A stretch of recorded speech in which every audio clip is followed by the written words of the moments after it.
Praise be to God. This is the fifth All Tamil Nadu Zoom family meet. We praise God for this. Now we are today the MC, two MCs are there. The first MC will be Sibi Viswanathan from Trichur, and the second MC will be Kalai Arasan from Kurinjapadi. So I transfer the time, the rest of the time to Brother Sibi Viswanathan from Trichur. பரிசுத்த நாமம் மகிமைப்படுவதாக. We welcome everyone to All Tamil Nadu Zoom family meet. இந்த இனிய சாயங்கால நேரத்துல உங்கள் அனைவரையும் ஆண்டவராகிய இயேசு கிறிஸ்துவின் நாமத்தினாலே தமிழ்நாடு ஜூம் குடும்ப கூடுகைக்காக வாழ்த்தி வரவேற்கின்றேன். இந்த குடும்ப கூடுகையானது கோடம்பாக்கம் கிறிஸ்டியன் பிரதர் அசம்பிளியும் காஸ்பல் லிட்ரேச்சர் மினிஸ்ட்ரியும் சேர்ந்து ஒழுங்கு செய்து நடத்தக்கூடிய ஒரு குடும்ப கூடுகையாக இருக்கிறது.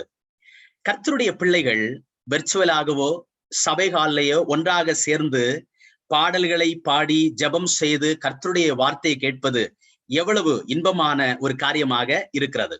இந்த நாட்களில நாம் ஜூம்ல ஒன்றாக இணைந்து ஒவ்வொரு நாளும் கடந்த நாட்களில் எல்லாம் கர்த்தருடைய வார்த்தைகளை கேட்கும்படியாக உதவி செய்து வந்திருக்கிறார். இந்த நாள் மிக முக்கியமான ஒரு குடும்பமாக ஒன்றாக சேர்ந்து இணைந்து ஐக்கியப்படுவதற்காகவும் அதே போல கர்த்தருடைய நாமத்தை மகிமைப்படுத்தக்கூடிய பாடல்களை கேட்கக்கூடிய இந்த ஒரு நேரமாக இருக்கிறது. அதே போல கர்த்தருடைய வார்த்தையை கேட்கக்கூடிய ஒரு நல்ல நேரமாகவும் இருக்கிறது. அப்பேற்பட்டதான இந்த கூடுகையில இன்றைக்கு இணைந்திருக்கக்கூடிய உங்கள் அனைவரையும் நிச்சயமாக ஆண்டவர் ஆசீர்வதிப்பாராக. இந்த தமிழ்நாடு ஜூம் குடும்ப கூடுகையை முதலாவதாக நாம் ஜெபம் செய்து ஆரம்பிக்க நாம் இருக்கின்றோம். அதற்காக சென்னையிலிருந்து இணைந்திருக்கக்கூடிய சகோதரர் டி மோசஸ் அவர்களை நான் அழைக்கிறேன். அவர்கள் ஸ்தானாபதி பத்திரிகை ஊழியத்துல அவர்கள் இணைந்து அந்த ஊழியத்திலையும் அவர்கள் உற்சாகமாக இணைந்து செயலாற்றி வருகிறார்கள். சோ இப்பொழுது ஜெபம் செய்வதற்காக சகோதரர் டி மோசஸ் அவர்களை நான் அழைக்கின்றேன். Over to brother D Moses for the prayer.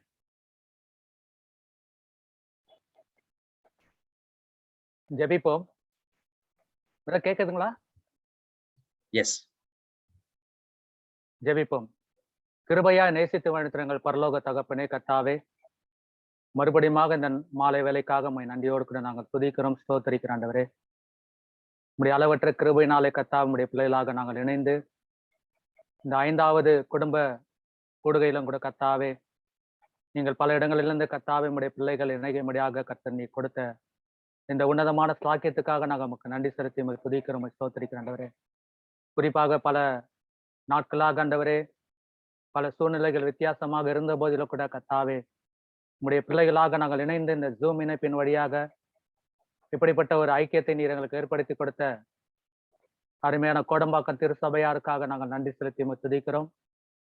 ஜிஎல்எம் book ஷாப்காக கூட நாங்கள் ஸ்தோத்திரிக்கிறோம் ஆண்டவரே. அது போல அருமையான தேவனுடைய ஊழியர் சகோதரர் சந்தோஷ் ஜான்சன் அவர்களையும் கூட கர்த்தாவே, உம்முடைய பணியிலே கர்த்தாவே பல நாட்களாக இணைந்து இந்த ஊழியத்துக்காக பல ஆர்வத்தோடு கூட கர்த்தாவே இந்த அநேக மக்கள் பிரயோஜனத்துக்காக ஆண்டவரே இந்த ஊழியங்கள் நடைபெற்று வருகிறது. அதுக்காக நாங்கள் நமக்கு நன்றி செலுத்துகிறோம் ஆண்டவரே. தெய்வீக ஆசீர்வாதங்களை பெற்று கர்த்தாவே பல குடும்பங்கள் ஆசீர்வதிக்கப்பட்டிருக்கிற தயக்கா கூட ஸ்தோத்திரிக்கிறோம். அந்த திருசபையாரை எடுத்து நீர் பயன்படுத்தி வருகிறேன். அருமையான சகோதரையும் கூட கர்த்தா நீர் எடுத்து பயன்படுத்தி வருகிறேன். உமக்கு நன்றி. தொடர்ந்து கர்த்தா இந்த கூடுகையிலும் கூட கர்த்தாவே இணைந்திருக்கிற ஒவ்வொரு அருமையான தெய்வ பிள்ளைகளுக்காக நாங்கள் ஸ்தோத்திரிக்கிறோம். குறிப்பாக ஊழியர்கள், மூப்பர்கள், விசுவாச குடும்பங்கள் அனைவரையும் கர்த்தா உங்களுடைய கருத்துல ஒப்புக்கொடுக்கிற ஆண்டவரே. இந்த கூடுகையை நீர் எங்களுக்கு ஆசீர்வதித்து தர முடியாத ஆண்டவரே, உங்களுடைய பொற்கரத்துல நாங்கள் தாழ்த்தி கொடுக்கிறோம். இப்போது கூட கர்த்தாவே செய்தி கொடுக்க முடியாத வந்திருக்கிற அருமையான சகோதரர் கே மேத்யூ அவர்களுக்காக உம்மை ஸ்தோத்திரிக்கிறோம். அருமை சகோதரர் கூட கர்த்தாவே அந்த தெய்வீக குடும்பத்திலே கர்த்தாவே எங்களுக்கு இருக்கிற அந்த இணைப்பை குறித்து, அந்த வடிவமைப்பை குறித்து கர்த்தாவே எங்களுக்கு சொல்ல போகிற அந்த சத்தியத்துக்காக கூட ஸ்தோத்திரம் செலுத்துகிறோம். தொடர்ந்து அதை கர்த்தா மொழிபெயர்ப்பு செய்யக்கூடிய அருமையான சகோதரர் சுரேந்திரன் அவருக்காக கூட நாங்கள் நன்றி செலுத்துகிறோம். அவரை நீர் எடுத்து உபயோகப்படுத்துகின்றாரு. குறிப்பாக பாடக்கூடிய அருமையான தேவ பிள்ளைகளும் கூட கர்த்தாவே, அதே போல லீட் செய்து கொண்டிருக்கிற அருமையான சகோதரர்களையும் கூட கர்த்தாவே உங்களுடைய கருத்துல ஒப்புவிடுகிறோம். கர்த்தர் தாமே இந்த கூடுகையில கர்த்தாவே இந்த இணைப்பில எங்களுக்கு எந்த விதமான தடைகளின்றி உன்னுடைய நாமத்தை நாங்கள் மகிமைப்படுத்துவதற்கு கர்த்தருடைய நாமம் மகிமைக்கென்று கர்த்தாவே இந்த நாளில கூட கர்த்தா இணைந்திருக்கிற ஒவ்வொருவருக்கும் எங்களுக்கு தெய்வீக ஆசீர்வாதத்தை பெற்று கர்த்தாவே நாங்கள் கடந்து செல்வதற்கு நீங்க உதவி செய்யுங்க. ஆரம்பம் முதல் முடிவு வரை உடைய பிரசனத்தினாலே எங்களை வழிநடத்துங்கண்டவரை உடைய கருத்துல தாழ்த்தி கொடுக்கிறோம். எல்லாவற்றையும் எங்கள் மீட்பு ரட்சகருமாகிய கிறிஸ்து இயேசு மூலம் கேட்கிற பிதாவே, ஆமென். தேங்க்யூ. இந்த கூடுகையில இன்றைக்கு பல இடங்களிலிருந்து அநேகர் இணைந்திருக்கிறீர்கள். நம்முடைய தமிழ்நாட்டில இருந்தும் இந்தியாவினுடைய பல மாநிலங்களிலிருந்து அதே போல மற்ற இடங்களிலிருந்தெல்லாம் இந்த கூடுகையில நாம் அனைவரும் நேரத்தை ஒதுக்கி நாம் இணைந்திருக்கிறோம். ஆண்டவர் நிச்சயமாக நம்மை ஆசீர்வதிப்பார். அப்படி இணைந்திருக்கக்கூடியதான உங்கள் அனைவரையும் நம் அனைவரையும் வரவேற்பதற்காக கோடம்பாக்கம் கிறிஸ்டியன் பிரதர் அசம்பிளியின் மூப்பராக இருக்கக்கூடிய அங்கிள் ஜான்சன் தழியன் அவர்கள் இப்பொழுது வரவேற்புரை அவர்கள் ஆற்றுவார்கள். So over to Uncle Johnson Tharian for welcome address.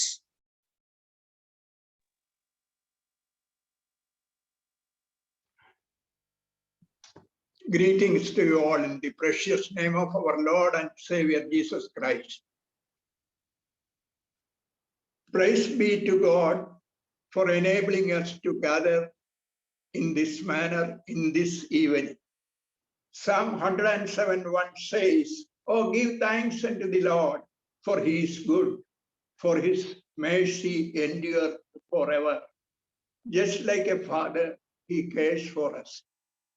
And with much prayer, we were waiting for these 2 days of all Tamil Nadu family.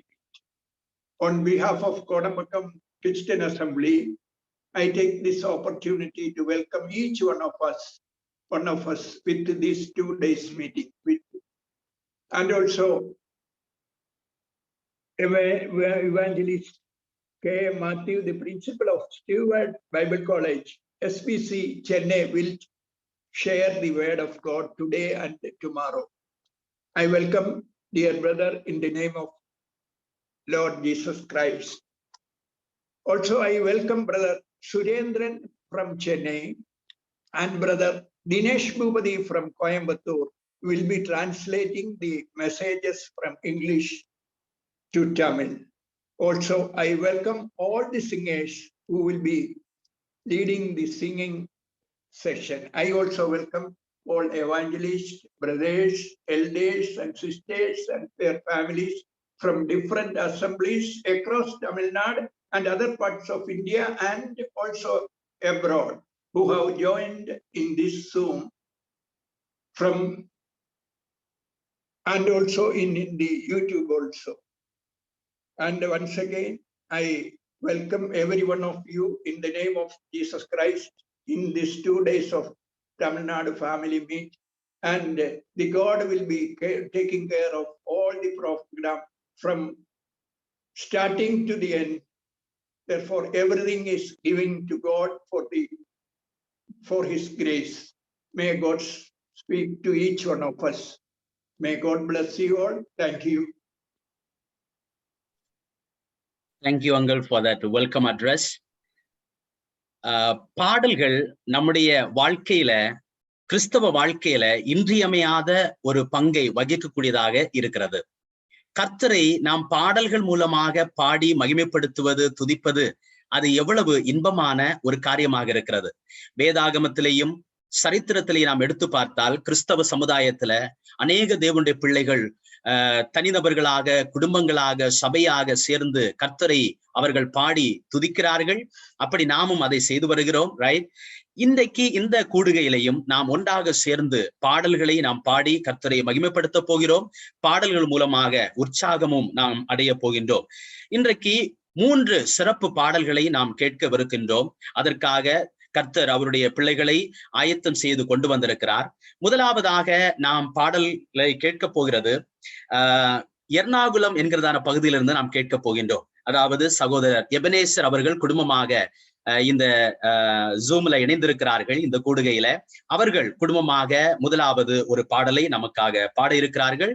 நாம் சேர்ந்து அவளோடு கூட பாடலாம், கர்த்தரை நாம் மகிமைப்படுத்தலாம். Over to brother Ebenezer and family for the first song. தேவனுடைய நாமம் மகிமைப்படுவதாக. இப்படிப்பட்ட சாயங்கால நேரத்திலும் ஒருமித்து கர்த்தரை ஸ்துதிக்க பாட கர்த்தர் கொடுத்த பெரிதான கிருபைக்காக நன்றி செலுத்துகிறேன். இப்படிப்பட்ட ஒரு வாய்ப்பை கொடுத்த சகோதரர்களுக்கும் நன்றி செலுத்துகிறேன். இந்த நேரத்தில் நாம் ஆண்டவருடைய சந்நிதியில் இருக்கும் பொழுது எனக்கு ஒத்தாசை வரும் பர்வதங்களுக்கு நேராக என் கண்களை ஏறெடுப்பேன் என்று சங்கீதக்காரன் சொன்னது போல நாமும் சங்கீதக்காரனோடு கூட சேர்ந்து இந்த சாயங்கால நேரத்திலே ஆண்டவர் அந்த பர்வதத்திலிருந்து நமக்கு என்ன கொடுக்க போகிறார் என்கிற அந்த எண்ணத்தோடு இருக்கிற நாம் அந்த பாடலை பாடுவோம். ஆண்டவருடைய நாமம் மகிமைப்படுவதாக.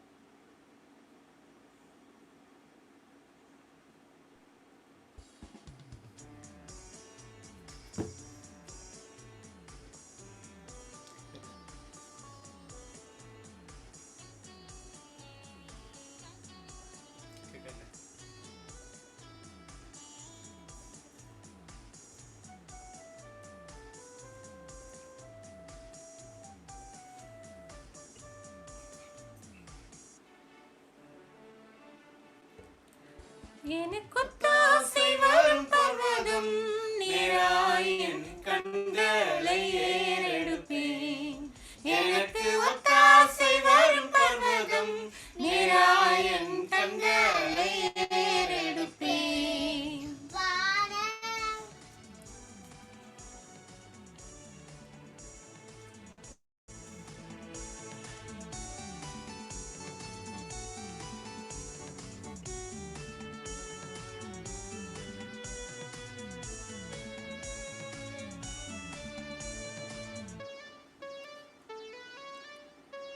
வானமும் பூமியும் படைத்த வல்ல தேவனிடமிருந்தே வானமும் பூமியும் படைத்த எண்ணுக்கு அடங்கா நன்மைகள் வருமே என் கண்களை ஏறெடுப்பேன்.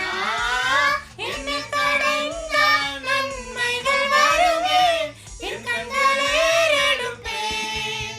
எனக்கு ஒத்தாசை வரும் பர்வதம் நேராயின் கண்களை ஏறெடுப்பேன். எனக்கு ஒத்தாசை வரும் பர்வதம் நேராயின் கண்களை ஏறெடுப்பேன்.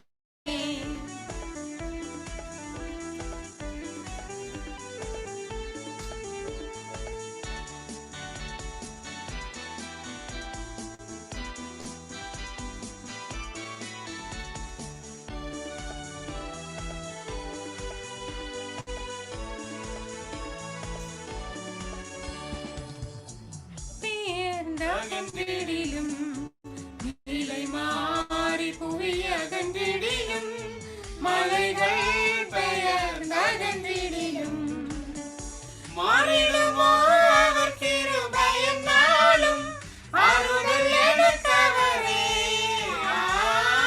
மாறிடுமோ அவர் கிருபை என்னாலும் ஆறுதல் எனக்கவரே.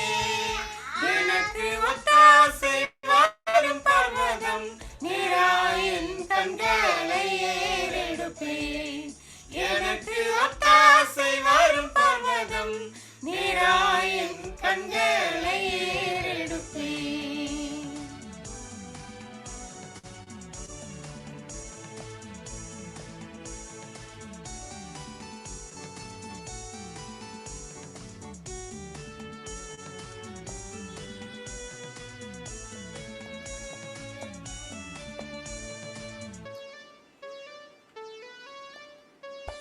என் காலை தள்ளாடவோட்டா என்னை காக்கும் தேவன் உறங்கா.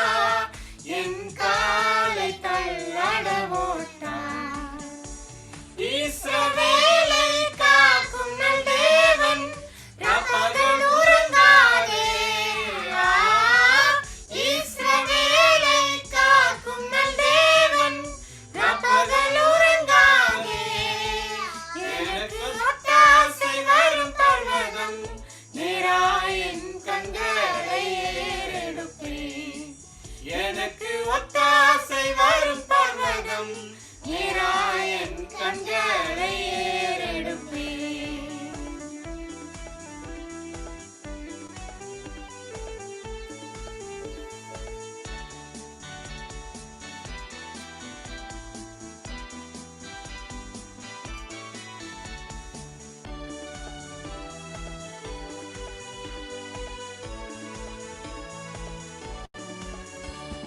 பக்கத்தில் நிழலவரே, வழுவாமல் காப்பவர் அவரே, வலப்பக்கத்தில் நிழலவரே.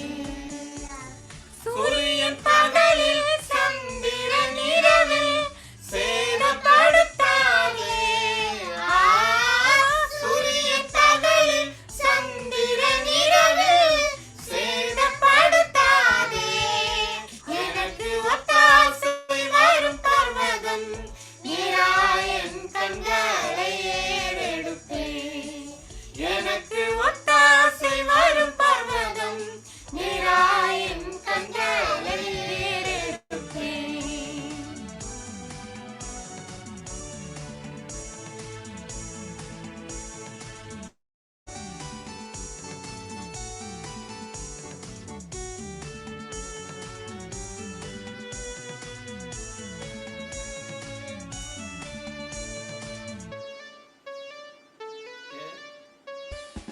தீங்கும் என்னை அணுகாமல் ஆத்துமாவை காக்கும் தேவன்.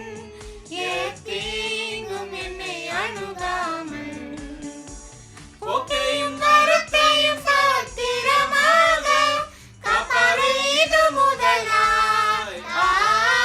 போக்கையும் வரத்தையும் பத்திரமாக காப்பாரே இது முதலாய். எனக்கு ஒத்தாசை வரும் பர்வதம், நீராயன் கண்களை ஏறெடுப்பேன். எனக்கு ஒத்தாசை வரும் பர்வதம், நீராயன் கண்களை ஏறெடுப்பேன். Thank you so much, brother. Thank you so much, brother Ebi and the family for their wonderful song. ரொம்ப அருமையான அழகான பாடல் நாம் கேட்கும்படியாக ஆண்டவர் உதவி செய்தார். குடும்பமாக அவர்கள் பாடினார்கள். இந்த குடும்ப கூடுகையில முதலாவது நாம் கேட்ட பாடல் குடும்பமாக அவர்கள் பாடின பாடல். பிள்ளைகள் உற்சாகத்தோடு கூட பாடினார்கள். ரொம்ப சந்தோஷமாக இருக்கிறது. நம்முடைய வாழ்க்கையில எப்பேற்பட்ட சூழ்நிலைகளுக்கு கூடாக நாம் கடந்து போனாலும் நமக்கு உதவி செய்யக்கூடியவர் தேவன். அந்த ஒத்தாசை அனுப்பக்கூடிய அந்த தேவனிடத்துல தனிப்பட்ட முறைமையில குடும்பமாக நாம் செல்லக்கூடிய நேரத்துல குடும்பத்திலேயே எந்தவித பிரச்சனைகள் கடந்து வந்தாலும் ஜெபமே அதற்கு தீர்வாக இருக்கிறது. ரொம்ப அழகான பாடல். அதே போல பிரச்சனைகள், வருத்தங்கள், நோய்கள் கடந்து வந்தாலும் நமக்கு ஒத்தாசை அனுப்பக்கூடிய தீங்கில் இருந்தெல்லாம் காப்பாற்றக்கூடிய தேவன் இருக்கிறார் என்கிற அருமையான நல்ல பாடலை நாம் கேட்டோம். இனி நாம் இரண்டாவது பாடலை நாம் கேட்க இருக்கின்றோம். சென்னையிலிருந்து இணைந்திருக்கக்கூடியதான பிரதர் லாபின் தாமஸ் அவர்கள் குடும்பமாக சேர்ந்து இந்த பாடலை, இரண்டாவது பாடலை பாட இருக்கிறார்கள். So over to brother Labin Thomas. தேவனுடைய நாம் மையப்படுவதாக. கர்த்தருடைய கிருபையினால இன்றைக்கும் உங்களோடு சேர்ந்து தேவனை மையப்படுத்தலை நானும் இந்த சந்தோஷமானாக இருக்கிறேன். உலகத்திலே ஒரு கூற்று உண்டு, கோடான கோடி தேவர்கள் உண்டு என்று சொல்லி ஒரு கூற்று உண்டு. உண்மையிலே அப்படி இருக்கான்னு கேட்டால் இல்லைன்னு தான் நம்ம சொல்லுவோம். ஆனால் அப்படிப்பட்ட உறுதியற்ற தேவர்களை அல்லது தெய்வங்களை உலகத்திலே கோடான கோடி மக்கள் துதித்து கொண்டு இருக்கிறார்கள். ஒருவேளை தாங்கள் இருதய கண்ணானது குருட்டாட்ட நிலைமையில் இருக்கிறதுனால அப்படி அவர்கள் ஒருவேளை செய்யலாம். ஆனால் நாம் துதிக்கிற அல்லது ஆராதிக்கிற தேவன் வானத்திலும் பூமியிலும் உயர்ந்தவர். வானத்துக்கும் பூமிக்கும் உயரம் எவ்வளோன்னு இன்னும் மனுஷன் கண்டுபிடிக்கல. ஆனால் அவைகளை விட உயர்ந்தவர் நம்முடைய தேவன். அவருடைய நாமத்தை நம்ம சொல்லும்போது சொல்லிக்கொண்டே போகலாம். எல்லாவற்றையும் வென்ற நாமம் அது. பாவியை மீட்ட நாமம் அது. பாரினிலே வந்த மெய் நாமம் அது. உத்தம பக்தர்கள் போற்றி துதித்திடும் நாமம் அது. இப்படிப்பட்ட தேவனை நாம் துதிக்கும்படியாக இந்த நேரத்தில் இயேசு என்ற திரு நாமத்திற்கு எப்போதுமே மிக ஸ்தோத்திரம் என்ற பாடலை நம்ம பாடலாம்.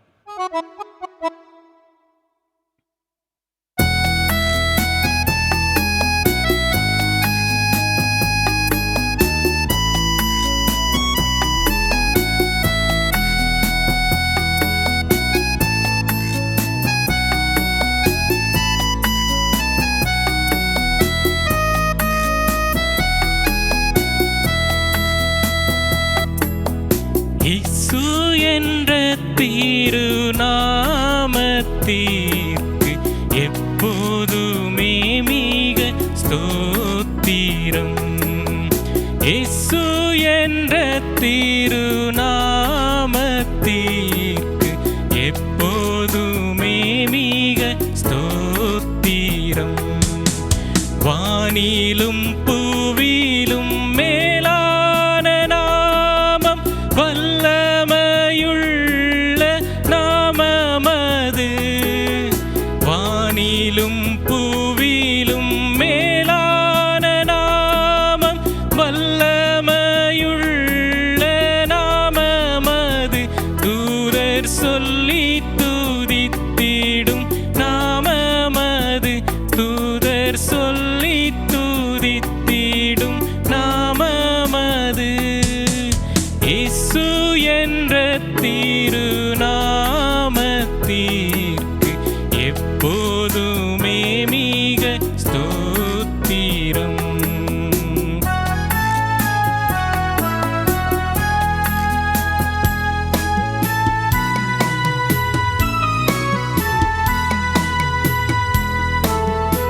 எப்போதுமே மிக ஸ்தோத்திரம்.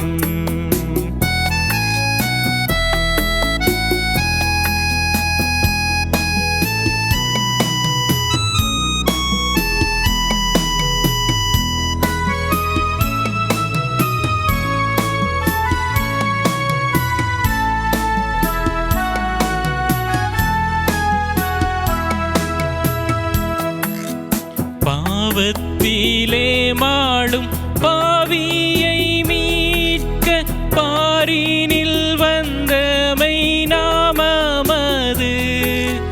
பாவத்திலே மாளும் பாவியை மீட்க பாரினில் வந்தமை நாமமது. பரலோகத்தில் சேர்க்கும் நாமமது. பரலோகத்தில் சேர்க்கும் நாமமது. இயேசு என்ற திருநாமத்திற்கு எப்போதுமே மிக ஸ்தோத்திரம். இயேசு என்ற திருநாமத்திற்கு எப்போதுமே மிக ஸ்தோத்திரம். உத்தம பக்தர்கள் போற்றி துதித்திடும் உன்னத தேவனின் நாமமது. உத்தம பக்தர்கள் போற்றி துதித்திடும் உன்னத தேவனின் நாமமது. உலகெங்கும் ஜொலித்திடும் நாமமது. உலகெங்கும் ஜொலித்திடும் நாமமது. இயேசு என்ற திருநாமத்திற்கு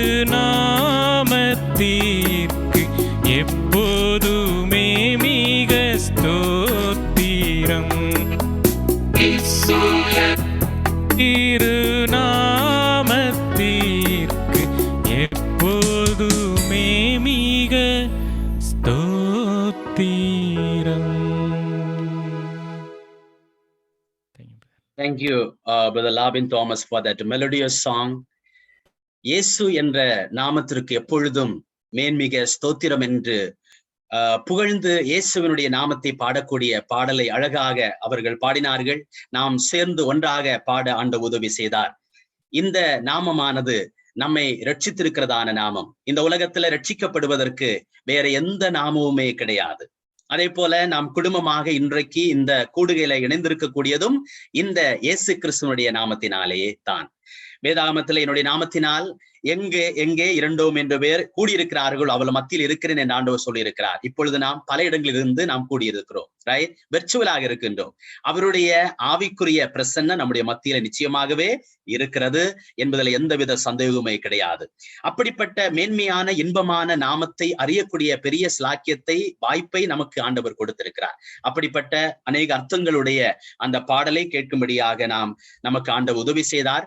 அடுத்த பாடலை பாடுவதற்காக மதுரையிலிருந்து இணைந்திருக்கக்கூடிய சகோதரர் ஜஸ்டிஸ் சாமுவேல் அவர்கள் இப்பொழுது நமக்காக 3வது பாடல், அதாவது இன்றைய முதல் நாள் கூடுகையினுடைய கடைசி பாடலை அவர்கள் இப்பொழுது பாட இருக்கிறார்கள். So over to Brother Justice Samuel from Madurai.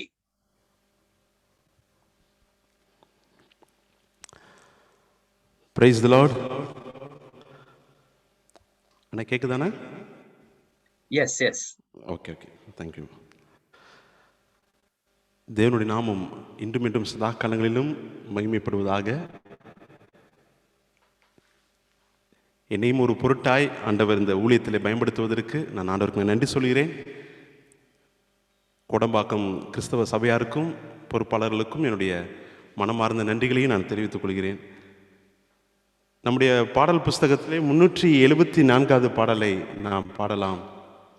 என்ன பாட்டை பாடுறது அப்படின்னு ரொம்ப தெரியல இருக்கும் பொழுது, இந்த நாட்களில் ஆண்டவருடைய கிருபையை அதிகமாய் உணரக்கூடிய ஒரு சூழ்நிலையில் அடியேன் காணப்பட்டேன். ஆகையினாலே நான் மாத்திரமல்ல, நாம் எல்லாருமே இந்த கிருபையை நாம் அதிகமாய் பெற்றுக்கொண்டிருக்கிறோம். அந்த கிருபை உணர்ந்தவர்களாக தம் கிருபை பெரிதல்லோ என்ற தெரிந்த பாடலை நீங்கள் இருக்கிற இடங்களிலே சேர்ந்து பாடலாம். ஜஸ்டஸ் குழுவினர் என்று சொல்லி போஸ்டர்லாம் போட்டிருந்தாங்க. ஒரு தவிர்க்க முடியாத சூழ்நிலைனால நான் தனிமையாக தான் பாடுறேன்.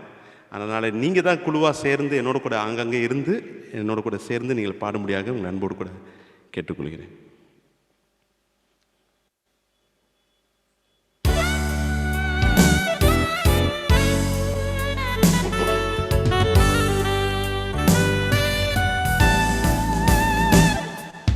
தம் கிருபை பெரிதல்லோ என் ஜீவனிலும் அதே எம்மாற்றும் காத்ததுவே இன்னும் தேவை கிருபை தாருமே. தம் கிருபை பெரிதல்லோ என் ஜீவனிலும் அதே இம்மாற்றும் காத்ததுவே இன்னும் தேவை கிருபை தாருமே. இன்னும் தேவை கிருபை தாருமே.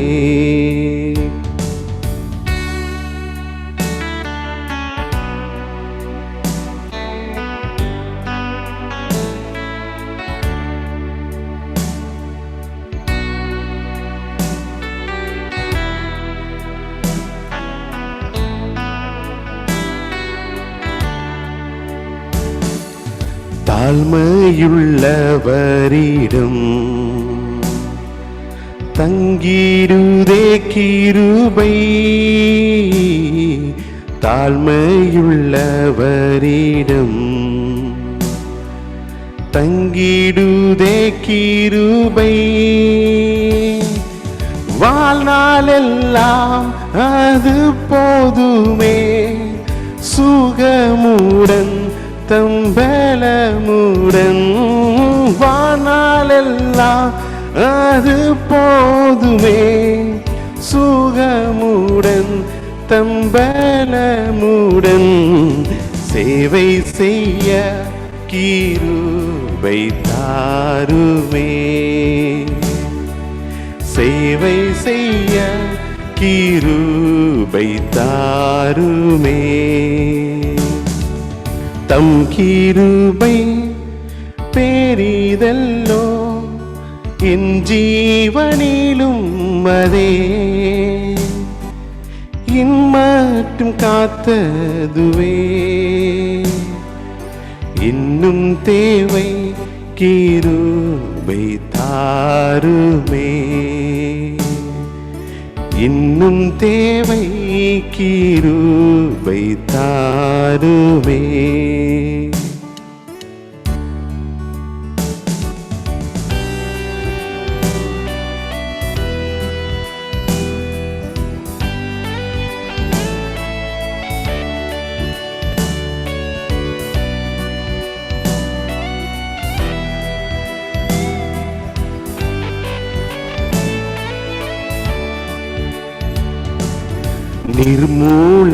நிர்மூலமாகாததும்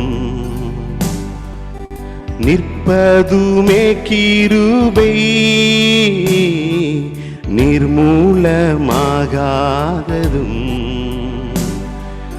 நிற்பதும் கிருபை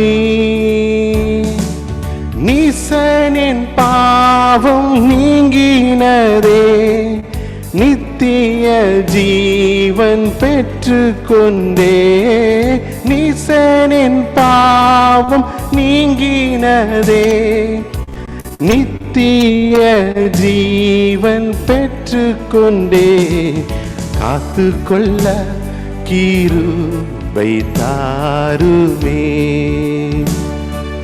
காத்து கொள்ள கிருபை தாருமே. தம் கிருபை பெரிதல்லோ என் ஜீவனிலும் அதே இம்மாற்றும் காத்ததுவே இன்னும் தேவை கிருபை தாருமே.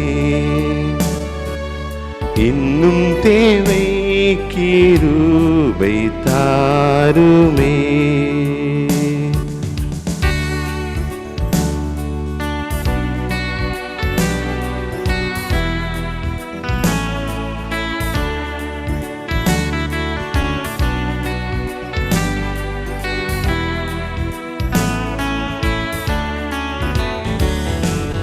தினம் அதிகாலையில் தேடும் புது கிருபை, தினம் அதிகாலையில் தேடும் புது கிருபை, பலவீன சரீரத்திலும் பலவீன சரீரத்திலும் மனம் தளர்ந்த நேரத்திலும் பலவீன சரீரத்திலும் போதுமேவும் கிருபை தாருமே, போதுமேவும் கிருபை தாருமே. தம் கிருபை பெரிதல்லோ என் ஜீவனிலும் அதே, இம்மற்றும் காத்ததுவே. இன்னும் தேவை கிருபை தாருமே, தம் கிருபை பெரிதல்லோ என் ஜீவனிலும் அதே, இம்மற்றும் காத்ததுவே. இன்னும் தேவை கிருபை தாருமே, இன்னும் தேவை கிருபை தாருமே, இன்னும் தேவை கிருபை தாருமே.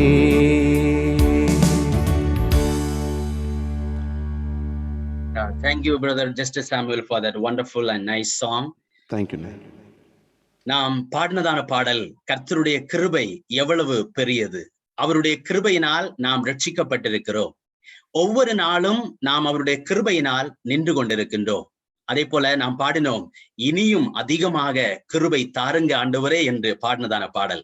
எஸ், குடும்ப வாழ்க்கையில குடும்பமாக கர்த்தரை சேவிக்கக்கூடிய நேரத்துல நமக்கு அதிகம் என்ன கிருபை தேவையாக இருக்கிறது. அப்பேற்பட்ட நல்ல அர்த்தமுள்ள அநேக பாடல்களை, 3 பாடல்களை நாம் பாடி மகிழ, ஆண்டவரை துதிக்க ஆண்டவர் உதவி செய்தார். இப்பொழுது நாம் கர்த்தருடைய வார்த்தைக்கு நேராக நாம் கடந்து செல்லவிருக்கின்றோம். கர்த்தருடைய வார்த்தைக்கு கடந்து செல்வதற்கு முன்னால் ஜெபம் செய்வதற்காக ராஜபாளையம் சபையிலிருந்து உள்ள மூப்பர்களில் ஒருவரான சகோதரர் JB மோகன்தாஸ் அவர்களை நான் இப்பொழுது அழைக்கிறேன். அவர்கள் இப்பொழுது தேவ செய்திக்காக ஜெபம் செய்வார்கள். Over to uncle Mohandas.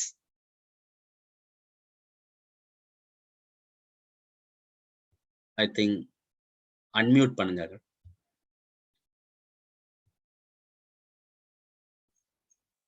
பரலோக பிதாவே, இந்த இரவு வேளையிலே உம்முடைய நாமத்திலே நாங்கள் ஒன்று கூடும்படியாக எங்களை யாவருக்கும் பாராட்டின தேவ கிருபையை நினைவு கூர்ந்து நன்றியோடு துதிக்கிறோம். விசேஷமாக இந்த நாளில் பாடல்களை பாடி கர்த்தரை மையப்படுத்தும்படியாக எங்கள் பிரிய சகோதரர் ஆண்டவரே எபி குடும்பத்தினருக்கும், சகோதரர் ஜஸ்டிஸ் சாமுவேல் அவர்களுக்கும், சகோதரர் லாபின் தாமஸ் அவர்களுக்கும் அருளப்பட்ட தேவ கிருபைக்காக நன்றியோடு துதிக்கிறோம். பாடலால் கர்த்தரை மையப்படுத்தக்கூடிய ஒரு சில ஆக்கியத்தை கிருபை அருளி செய்து நினைத்து நன்றியோடு நாமத்தை ஸ்தோத்திரிக்கிறோம். இப்போதும் எங்கள் ஆண்டவர் எங்களுக்காக கொடுக்க இருக்கிற ஆசீர்வதிக்கப்பட்ட செய்திக்காக பரலோகத்தில் இருக்கிற எங்கள் பிதாவை நோக்கி பார்க்கிறோம். ஆண்டவரே, இந்த கடைசி காலத்திலே குமாரன் மூலமாய் திருவிழம் பற்றின தேவன் இப்பொழுதும் பரிசுத்த ஆவியானவரால் ஏவப்பட்டு எங்களுக்கான செய்தியை கொடுக்க இருக்கிற தேவ ஊழியர் KA மேத்யூ அவர்களுக்காக நாங்கள் கர்த்தரை துதிக்கிறோம். அவரை தம்முடைய நாமத்தின் மகிமைக்காக கர்த்தர் இந்த நாட்களை பயன்படுத்துவதற்கு கிருபையை நினைத்து நன்றியோடு ஸ்தோத்திரிக்கிறோம். தமிழிலே மொழியாக்கம் செய்கிற எங்கள் சகோதரருக்கும் தேவையான கிருபைகளை தாரும். நாங்கள் தேவ சமூகத்திலே தேவனுடைய வார்த்தைக்கு முன்பாக எங்களை தாழ்த்துகிறோம். ஆண்டவரே, ஆவியாயின் ஜீவனுமா இருக்கிற வார்த்தையை கொண்டு கர்த்தர்களோடு பேசும்போது மெய்யாகவே இது கர்த்தருடைய வார்த்தை என்று சொல்லி நாங்கள் கீழ்ப்படிந்து ஆசீர்வாதத்தை பெற்றுக்கொள்ளத்தக்கதாக எங்கள் சிந்தைகள் சிறடிக்கப்பட்டு போகாத விடைகளை காத்துக்கொள்ள வேண்டுமாய் கெஞ்சி மன்றாடி நான் ஜெபிக்கிறோம். வசனத்தை போதிக்கிறோம் அடியாருக்கும் வசனத்தை கேட்கிற எங்களுக்கும் ஆண்டவரை போதுமான கிருபை அருளப்பட வேண்டுமாய் கெஞ்சி பிரார்த்திக்கிறோம். கர்த்தாவே, வசனம் பூரண சுயாதீனத்தோடு தேவ வல்லமையோடு புறப்பட்டு வரவும் அதற்கே உரிய கனத்தோடும் மரியாதையோடு நாம் கவனிக்கவும் எங்களுக்கு உதவி செய்யும். உம்முடைய நாமத்தின் மகிமைக்காக உம்முடைய அடியாரை பயன்படுத்த வேண்டுமாய் கெஞ்சி பிரார்த்திக்கிறோம். அநேக குடும்பங்கள் கட்டப்படவும், அநேக குடும்பங்கள் சீர்பொருந்தவும், அநேக கர்த்தாவே குடும்பங்கள் இதன் மூலமாக பயனடையவும் கர்த்தர் இந்த செய்தியை ஆசீர்வதித்தரும்படியாக உம்முடைய சமூகத்தில் வேண்டல் செய்து நாங்கள் ஜெபிக்கிறோம். செய்தி உம்முடையது, செய்தி அறிவிக்கிற தேவதாசனும் உம்முடையவர், கேட்கிற பிள்ளைகளாய் நாங்களும் உம்முடையவர்களாக இருக்கிறபடினால் பரலோக பிதாவே உம்முடைய குமாரன் மூலமாய் இந்த வேலையை மையப்படுத்தியவர்களுமாய் கெஞ்சி பிரார்த்திக்கிறோம். துதியும் கனமும் மகிமையும் செலுத்தி எங்கள் ஆண்டவராய் இயேசு கிறிஸ்துவின் புண்ணிய நாமத்தில் ஸ்தோத்திரத்தோடு ஜெபத்தை ஏறெடுக்கிறோம் ஜீவனுள்ள நல்ல பிதாவே, ஆமேன். Thank you uncle. இப்ப நாம தேவ செய்திக்கு நேராக கடந்து போகின்றோம். I am really honored and privileged to invite Evangelist K. Matthew. He is a principal of Stewart Bible College from Chennai to deliver God's word for all the families who have gathered together in this evening. இந்த சாயங்கால நேரத்துல எனக்கு ரொம்ப சந்தோஷமும் பெருமையுமாக இருக்கிறது. ஊழியக்காரர் கர்த்தருடைய தாசன் அவர்கள் இவாஞ்சலிஸ்ட் கே மேத்யூ அவர்களை இந்த செய்திக்கு நேராக அழைப்பதற்காக ரொம்ப சந்தோஷமாக இருக்கிறது. ஏன்னா அவர் என்னுடைய டீச்சர். நான் ஸ்டூவர்ட் பைபிள் காலேஜில் 2002 ஆண்டு படித்த போது அவர் எனக்கு கர்த்தருடைய வார்த்தையை சொல்லிக் கொடுத்தார். என்னுடைய வாழ்க்கையில ஒரு பெரிய தாக்கத்தையும் கர்த்தருடைய வார்த்தையை நேசிப்பதற்கும் ஊழியத்திற்காகவும் பெரிய ஒரு இன்ஃப்ளூயன்சியல் ஒரு பர்சனாக இருந்தவர். அதனால ரொம்ப சந்தோஷமா இருக்கிறது இந்த இன்னைக்கு சாயங்காலத்துல அவரிடத்திலிருந்து கர்த்தருடைய வார்த்தையை கேட்பதுல. அதே போல இந்த சாயங்கால நேரத்துல அந்த செய்தியை தமிழ்ல மொழியாக்கம் செய்வதற்காக சகோதரர் சுரேந்திரன் அவர்களை, ராயபுரம் சபையிலிருந்து இணைந்திருக்கக்கூடிய சுரேந்திரன் அவர்களையும் நான் இப்பொழுது அழைக்கிறேன். இந்த நேரத்திலிருந்து 1 மணி நேரம் வரைக்கும் நீங்கள் இந்த செய்தியை தொடர்ந்து எடுக்கலாம். So over to Evangelist K. Matthew and Brother Surendran. Praise the Lord. கர்த்தருக்கு ஸ்தோத்திரம். Thank you, Brother Sibi Vishwanathan, for that long introduction. இந்த நீண்ட அறிமுகப்படுத்துதலுக்காக சகோதரர் சிபி விஸ்வநாதன் அவருக்கு என்னுடைய நன்றியை நான் தெரிவித்துக் கொள்கிறேன். I was thoroughly flattered. நான் அப்படியே அசந்து விட்டேன்.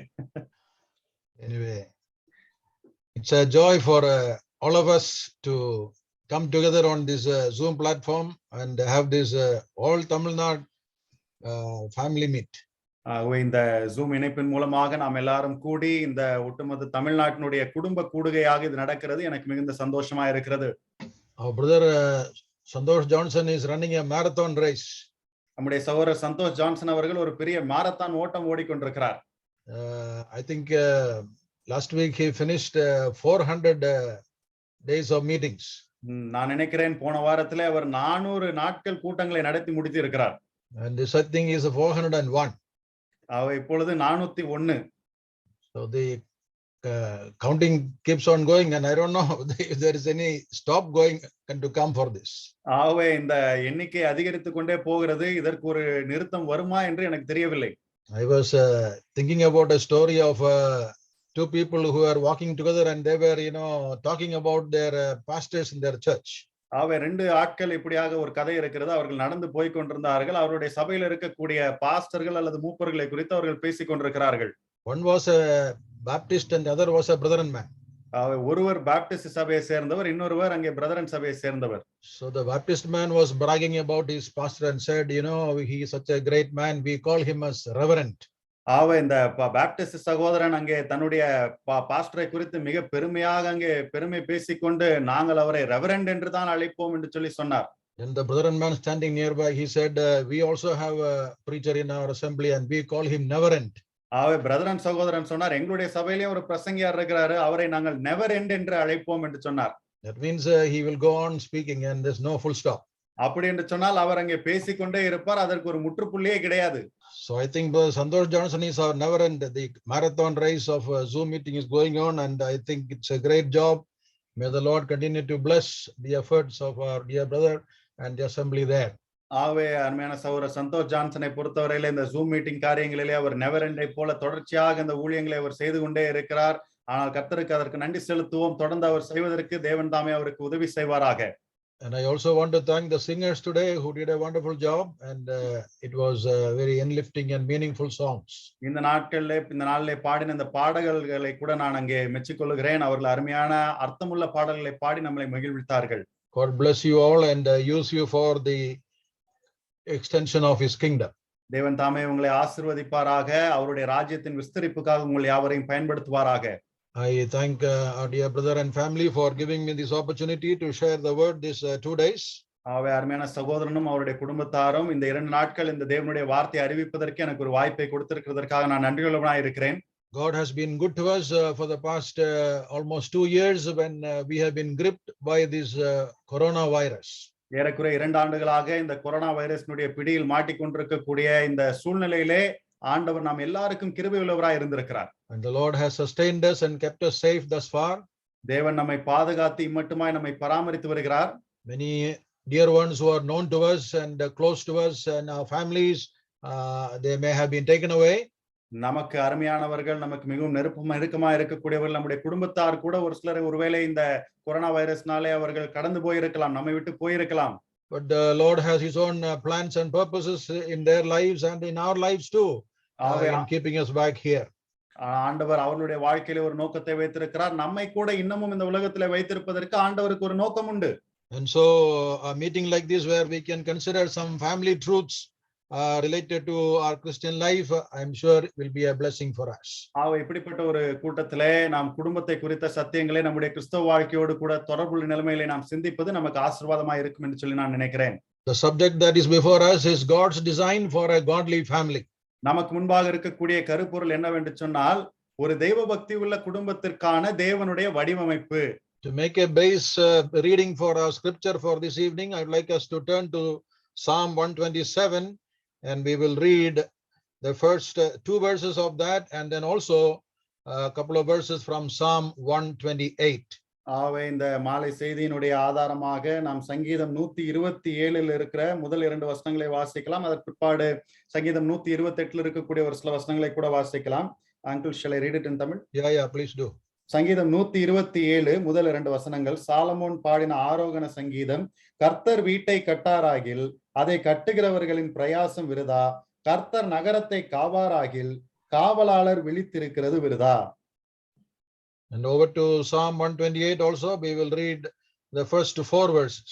சங்கீதம் 128 முதல் 4 வசனங்களை நாம் வாசிக்கலாம். ஆரோகண சங்கீதம். கர்த்தருக்கு பயந்து அவர் வழிகளில் நடக்கிறவன் எவனோ அவன் பாக்கியவான். உன் கைகளின் பிரயாசத்தை நீ சாப்பிடுவாய், உனக்கு பாக்கியமும் நன்மையும் உண்டாயிருக்கும்.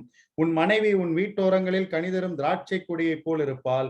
உன் பிள்ளைகள் உன் பந்தியை சுற்றிலும் ஒலிவமர கன்றுகளைப் போல் இருப்பார்கள். இதோ கர்த்தருக்கு பயப்படுகிற மனுஷன் இவ்விதமாய் ஆசீர்வதிக்கப்படுவான். May the Lord bless the reading and also the meditation of his word to our hearts. தேவன் தாமே நாம் வாசித்த இந்த வசனங்களையும் அதனுடைய தியானத்தையும் நம்முடைய இருதயத்துக்கு ஆசீர்வதித்து தருவாராக.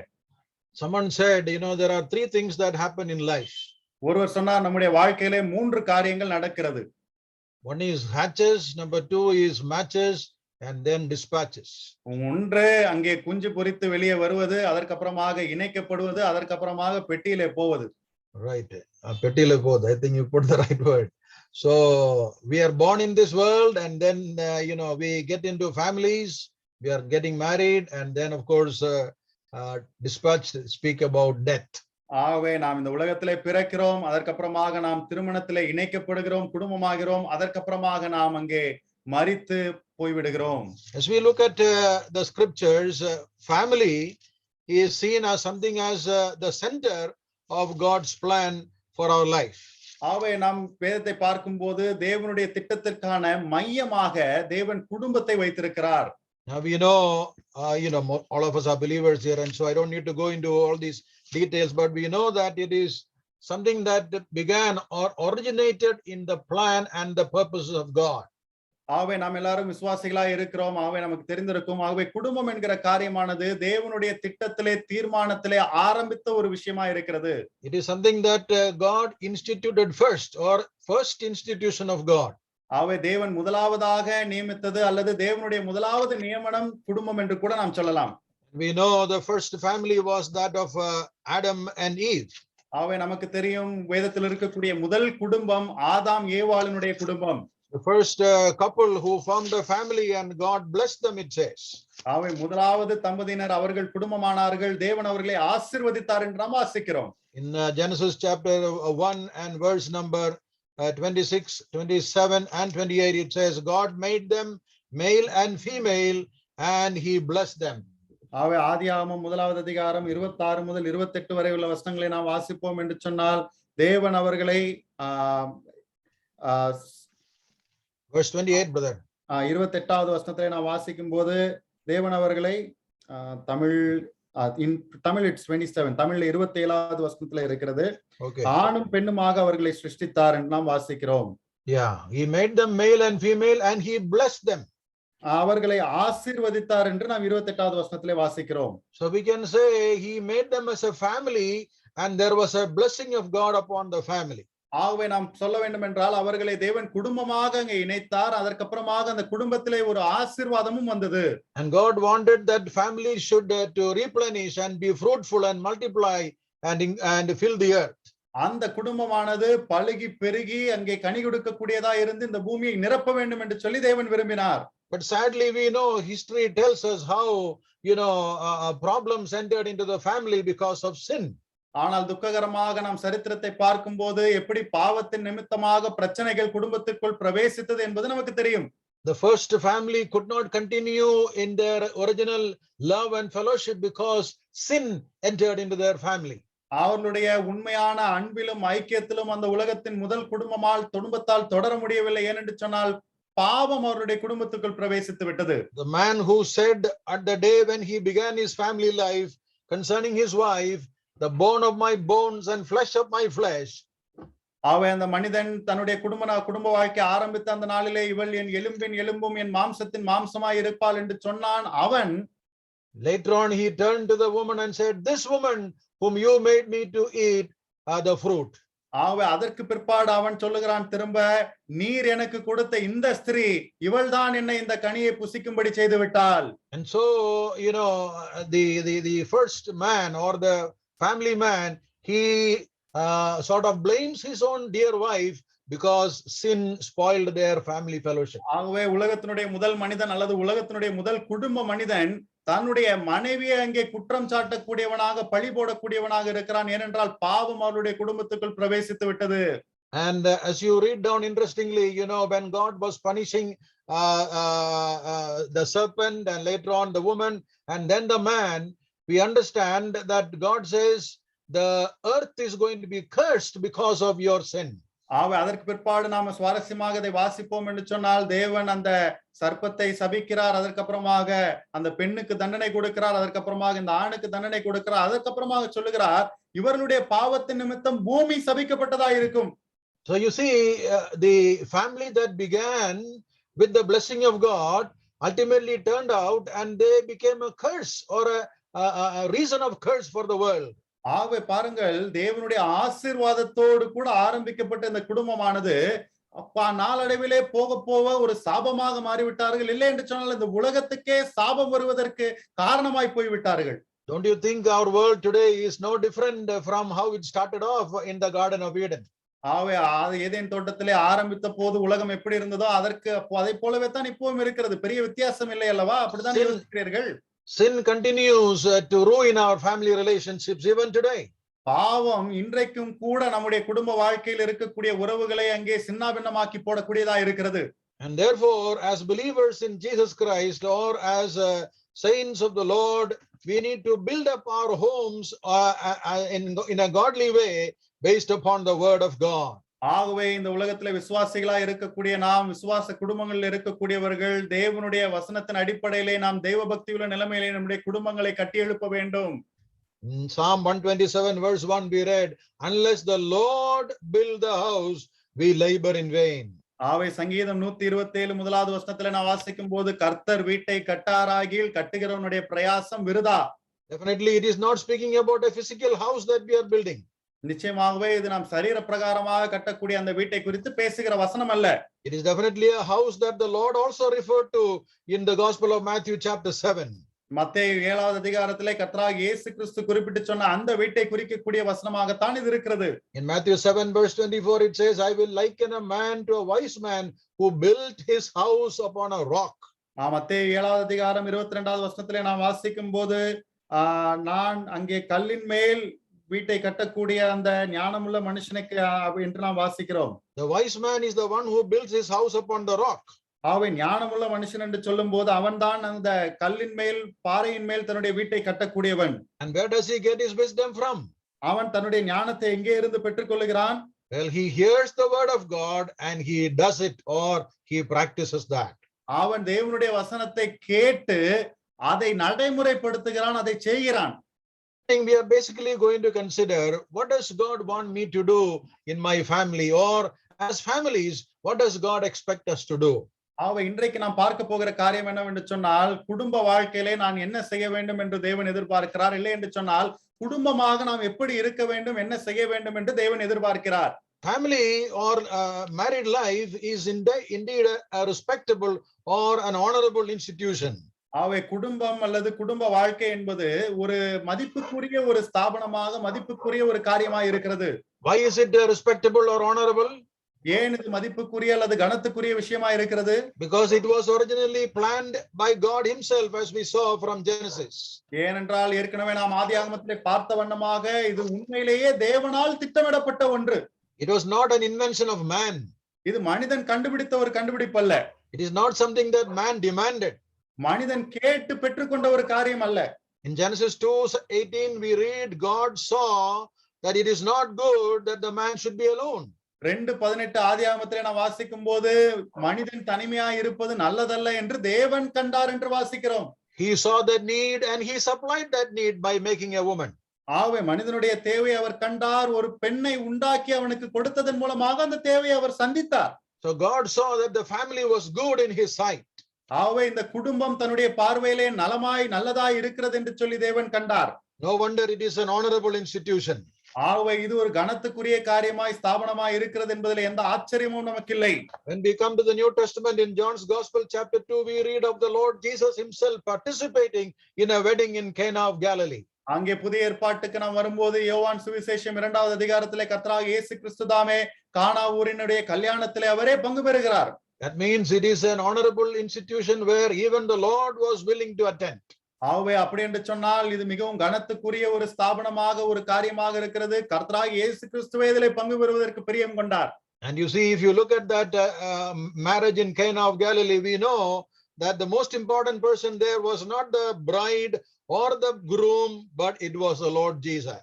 ஆனால் இந்த கானாவூர் கல்யாணத்தை பார்க்கும்போது அந்த கல்யாணத்திலே மிகவும் முக்கியமான நபராய் கருதப்பட்டவர் அந்த பெண்ணோ அல்லது மாப்பிள்ளையோ கிடையாது, கர்த்தராகிய இயேசு கிறிஸ்துவே மிக முக்கியமான நபராய் காணப்பட்டார். That family was centered around the Lord Jesus Christ. அந்த குடும்பமானது கர்த்தராகிய இயேசு கிறிஸ்துவை மையமாக வைத்து செயல்பட்ட குடும்பம்.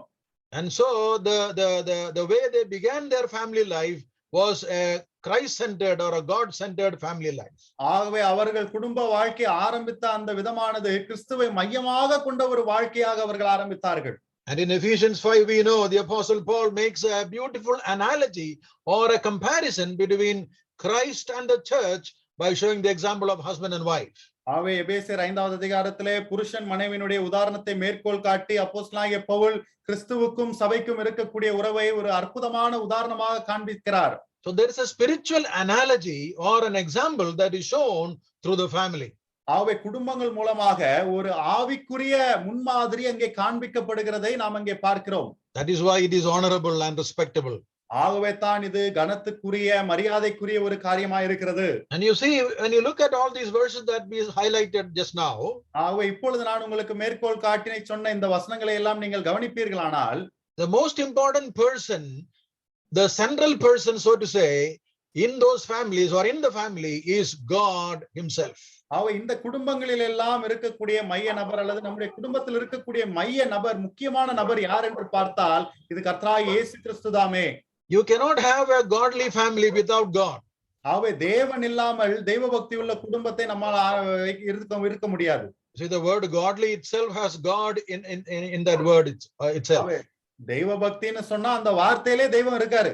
God saw it is not good for man to be alone. அவை மனிதன் தனிமையா இருப்பது நல்லதல்ல என்று தேவன் கண்டார். Jesus himself was in a wedding in Cana. ஆண்டவர் இயேசு கிறிஸ்துவே கானா ஊர் கல்யாணத்துக்கு போகிறார். In the book of Psalms, we read in Psalm 68 and verse number 6. அவை சங்கீத புத்தகத்திலே சங்கீதம் 68வது அதிகாரம் 8வது அதிகாரம் 6வது வசனத்தை நாம் பார்ப்போம் என்று சொன்னார். God is setting the solitary in family. God is setting the families. 68 verse 6 right அங்க. Yes, brother. தேவன் தனிமையானவர்களுக்கு வீடு வாசல் ஏற்படுத்தி. Look at the word family there. God sets the solitary in families. ஆவே தேவன் தான் தனிமையா இருக்கிறவர்களுக்கு வீடு வாசலை அதாவது குடும்பத்தை ஏற்படுத்துகிறார். So it's again God who is doing the work. ஆவே மறுபடியுமாக தேவன் தான் இங்கே கிரியை செய்யக்கூடியவராய் இருக்கிறார். When we talk about marriages, we usually say what God joined together, let no man separate. ஆவே திருமணங்களிலே நாம் வழக்கமாக சொல்வது என்னவென்று சொன்னால் தேவன் இணைத்ததை மனிதன் பிரிக்காது இருக்க கடவன். So it's again God there. It's a God-centered family. ஆவே மறுபடியுமாக இங்கேயும் தேவன் தான் வருகிறார். ஆகவே இது தேவனை மையமாக கொண்ட குடும்பம். And so the emphasis of any Christian home should be not the man, not the woman, not the children, but the right place, the central place to be given to the Lord. ஆவே எந்த கிறிஸ்தவ குடும்பமாக இருந்தாலும் சரி அந்த குடும்பத்தில் இருக்கக்கூடிய ஆணுக்கோ பெண்ணுக்கோ முக்கியத்துவம் அல்ல, மைய பகுதி முக்கியத்துவம் எல்லாமே கர்த்தராகிய இயேசு கிறிஸ்துவுக்கு தான் கொடுக்கப்பட வேண்டும். Many husbands live for their wives. அநேக புருஷர்கள் தங்களுடைய மனைவிகளுக்காக ஜீவிக்கிறார்கள். Many wives live for their husbands. அநேக மனைவிகள் தங்களுடைய புருஷனுக்காகவே வாழ்கிறார்கள். Many parents live for their children. அநேக பெற்றோர் தங்களுடைய பிள்ளைகளுக்காக வாழ்கிறார்கள். But then are we all able to live together for the glory of God? ஆனால் நாம் எல்லாருமே ஒன்றாக இணைந்து தேவனுடைய மகிமைக்காக வாழ முடிகிறதா? A godly family, a godly home is where God is the center and he is the one who directs our paths and he is the one to be glorified through our life. ஆவே தெய்வபக்தி உள்ள வீடு, தெய்வபக்தி உள்ள குடும்பம் என்று சொன்னால் தேவன் நம்முடைய குடும்பத்தினுடைய மையமாக இருக்கிறார். அவர்தான் நம்முடைய குடும்பத்தை வழிநடத்தி செல்கிறார். அவர் நம்முடைய குடும்பத்தின் மூலமாக மகிமை அடைகிறார். The family is the place where our godliness should begin, or that's the first place it should be exhibited. ஆகவே குடும்பம் தான் நம்முடைய தெய்வபக்தி ஆரம்பிக்க வேண்டிய முதலாவது இடம் அல்லது நாம் தெய்வபக்தியை வெளிக்காண்பிக்க வேண்டிய முதலாவது இடம். You know, we can be very godly looking when we go to the church. நாம் சபைக்கு போகும்போது மிகவும் தெய்வபக்தி உள்ளவர்களைப் போல காட்சியளிக்கலாம். Yeah, we carry a Bible and we look very prayerful and spiritual and we sound very spiritual when we are in the presence of others.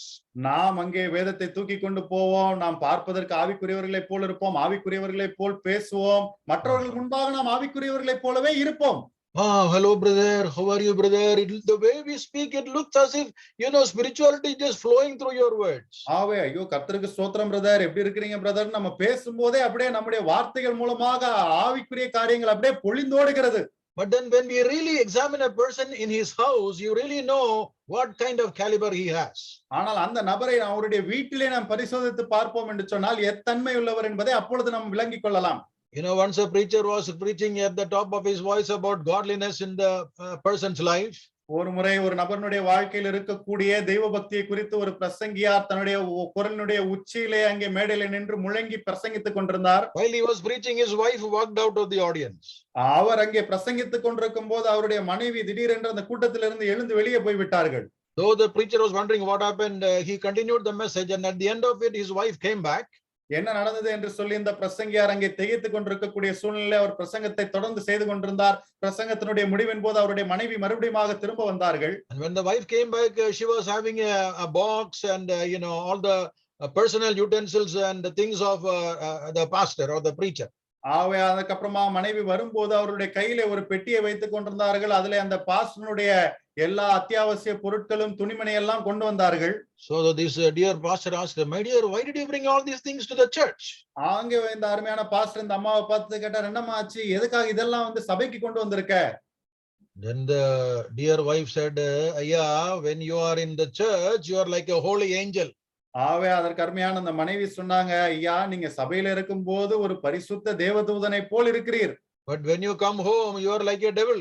ஆனால் நீங்க வீட்டுக்கு வரும்போது ஒரு பிசாசை போல் மாறி விடுகிறீர். So you better stay here in the church itself. ஆகவே நீங்க இந்த சபையிலே இருந்துருங்களேன். Well, that might look funny, but sometimes the way we behave, with all the knowledge we have, with all the experience we have, we could be behaving just like that.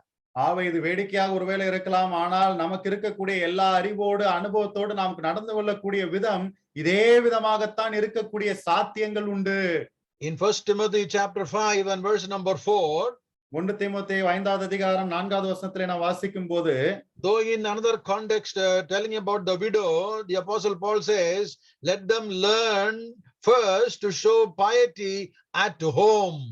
ஆகவே இது வேறொரு பின்னணியிலே சொல்லப்பட்டதா இருந்தாலும் கூட இங்கு விதவைகளை குறித்து பேசும்போது இந்த விதவைகள் தங்களுடைய வீட்டிலே முதலாவது அவர்களுடைய தெய்வ பக்தி வைராக்கியத்தை காண்பிக்கட்டும் என்று வாசிக்கிறோம். Yes, godliness must begin at home.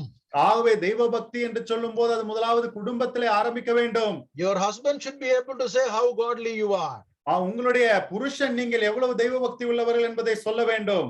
Your wife should be able to testify how godly you are. நீங்கள் எவ்வளவு தெய்வ பக்தி உள்ளவர்கள் என்பதை உங்களுடைய மனைவி சொல்ல வேண்டும். Your children should be able to testify that. அவங்களுடைய பிள்ளைகள் அதை மற்றவர்களுக்கு சாட்சியாய் சொல்ல வேண்டும். If there are servants working there, they should be able to say how godly you are. உங்களுடைய வீட்டிலே வேலைக்கு ஆட்களை வைத்திருப்பீர்கள் என்று சொன்னால் அந்த வேலையாட்கள் சொல்ல வேண்டும் நீங்கள் எவ்வளவு தெய்வ பக்தி உள்ளவர்கள் என்று.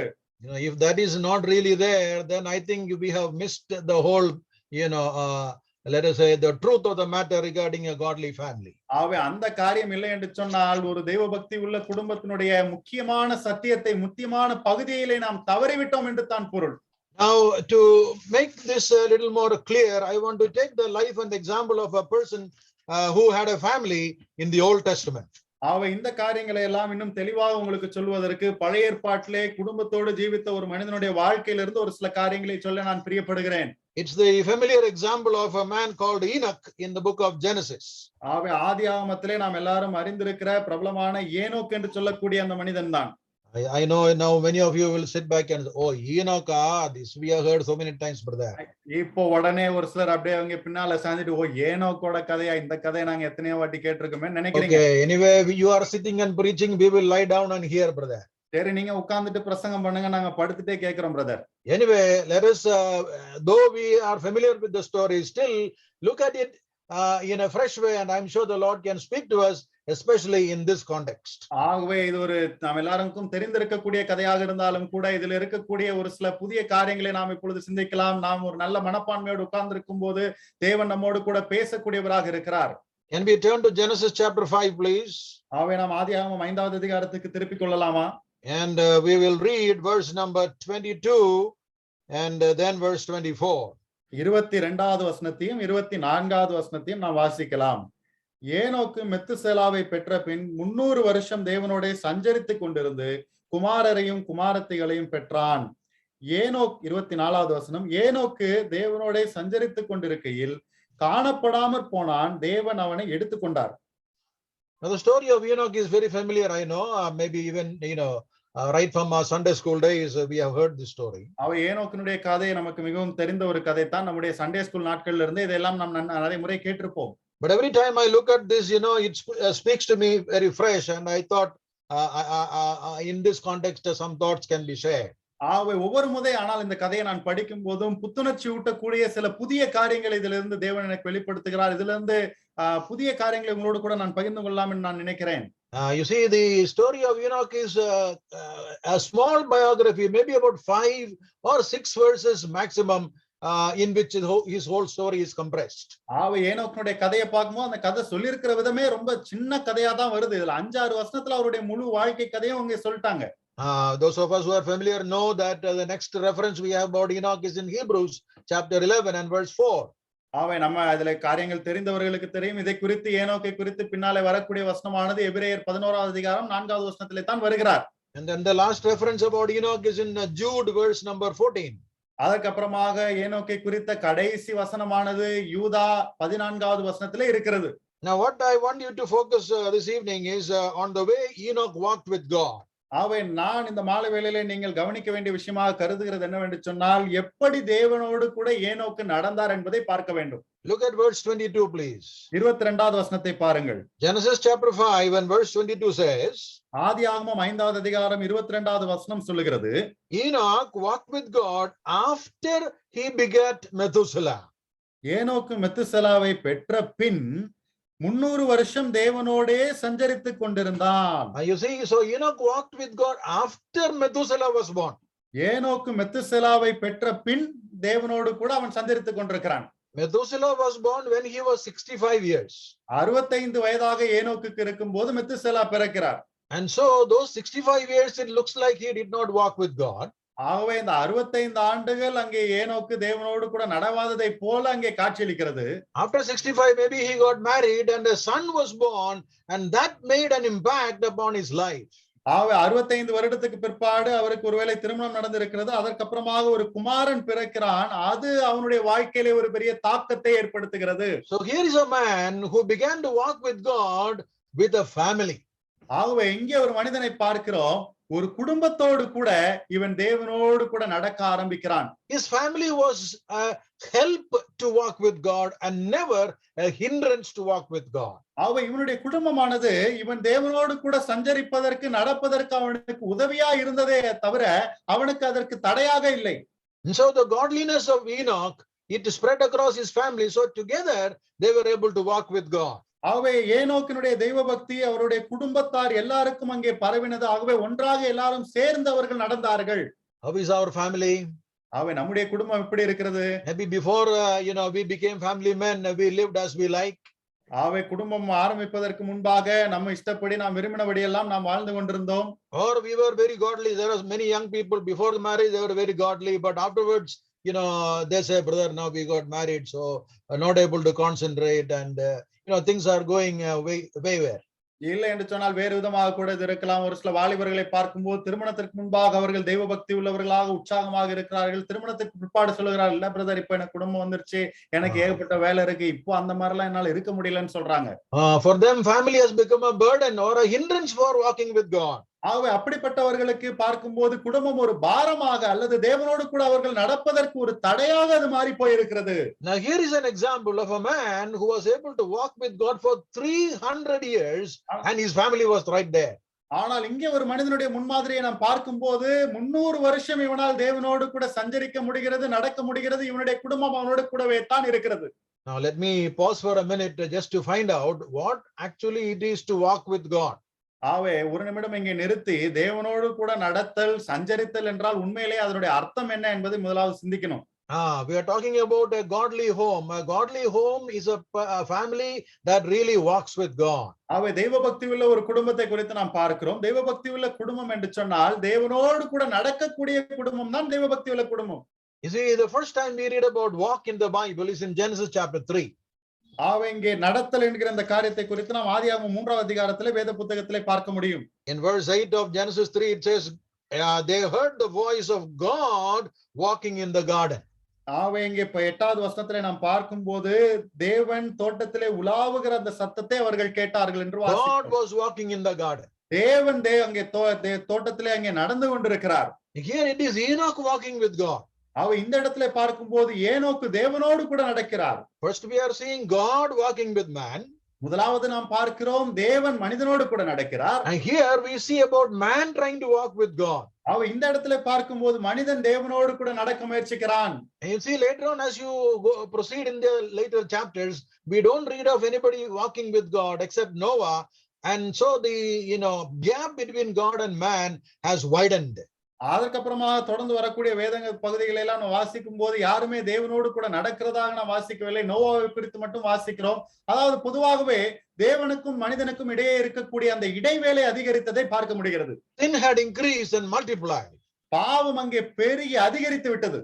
And so there was no possibility for man to walk with God or God to walk with man. ஆகவே இப்படிப்பட்ட சூழ்நிலையிலே தேவன் மனிதனோடு கூட நடப்பதற்கோ அல்லது மனிதன் தேவனோடு கூட நடப்பதற்கான சாத்தியக்கூறுகள் குறுகி போய்விட்டது. You see in the book of Amos chapter 3 and verse number 3. ஆகவே ஆமோஸ் புத்தகம் 3வது அதிகாரம் 3வது வசனத்தை நாம் பார்ப்போம் என்று சொன்னால், there's a question asked by the prophet, can two walk together unless they are agreed?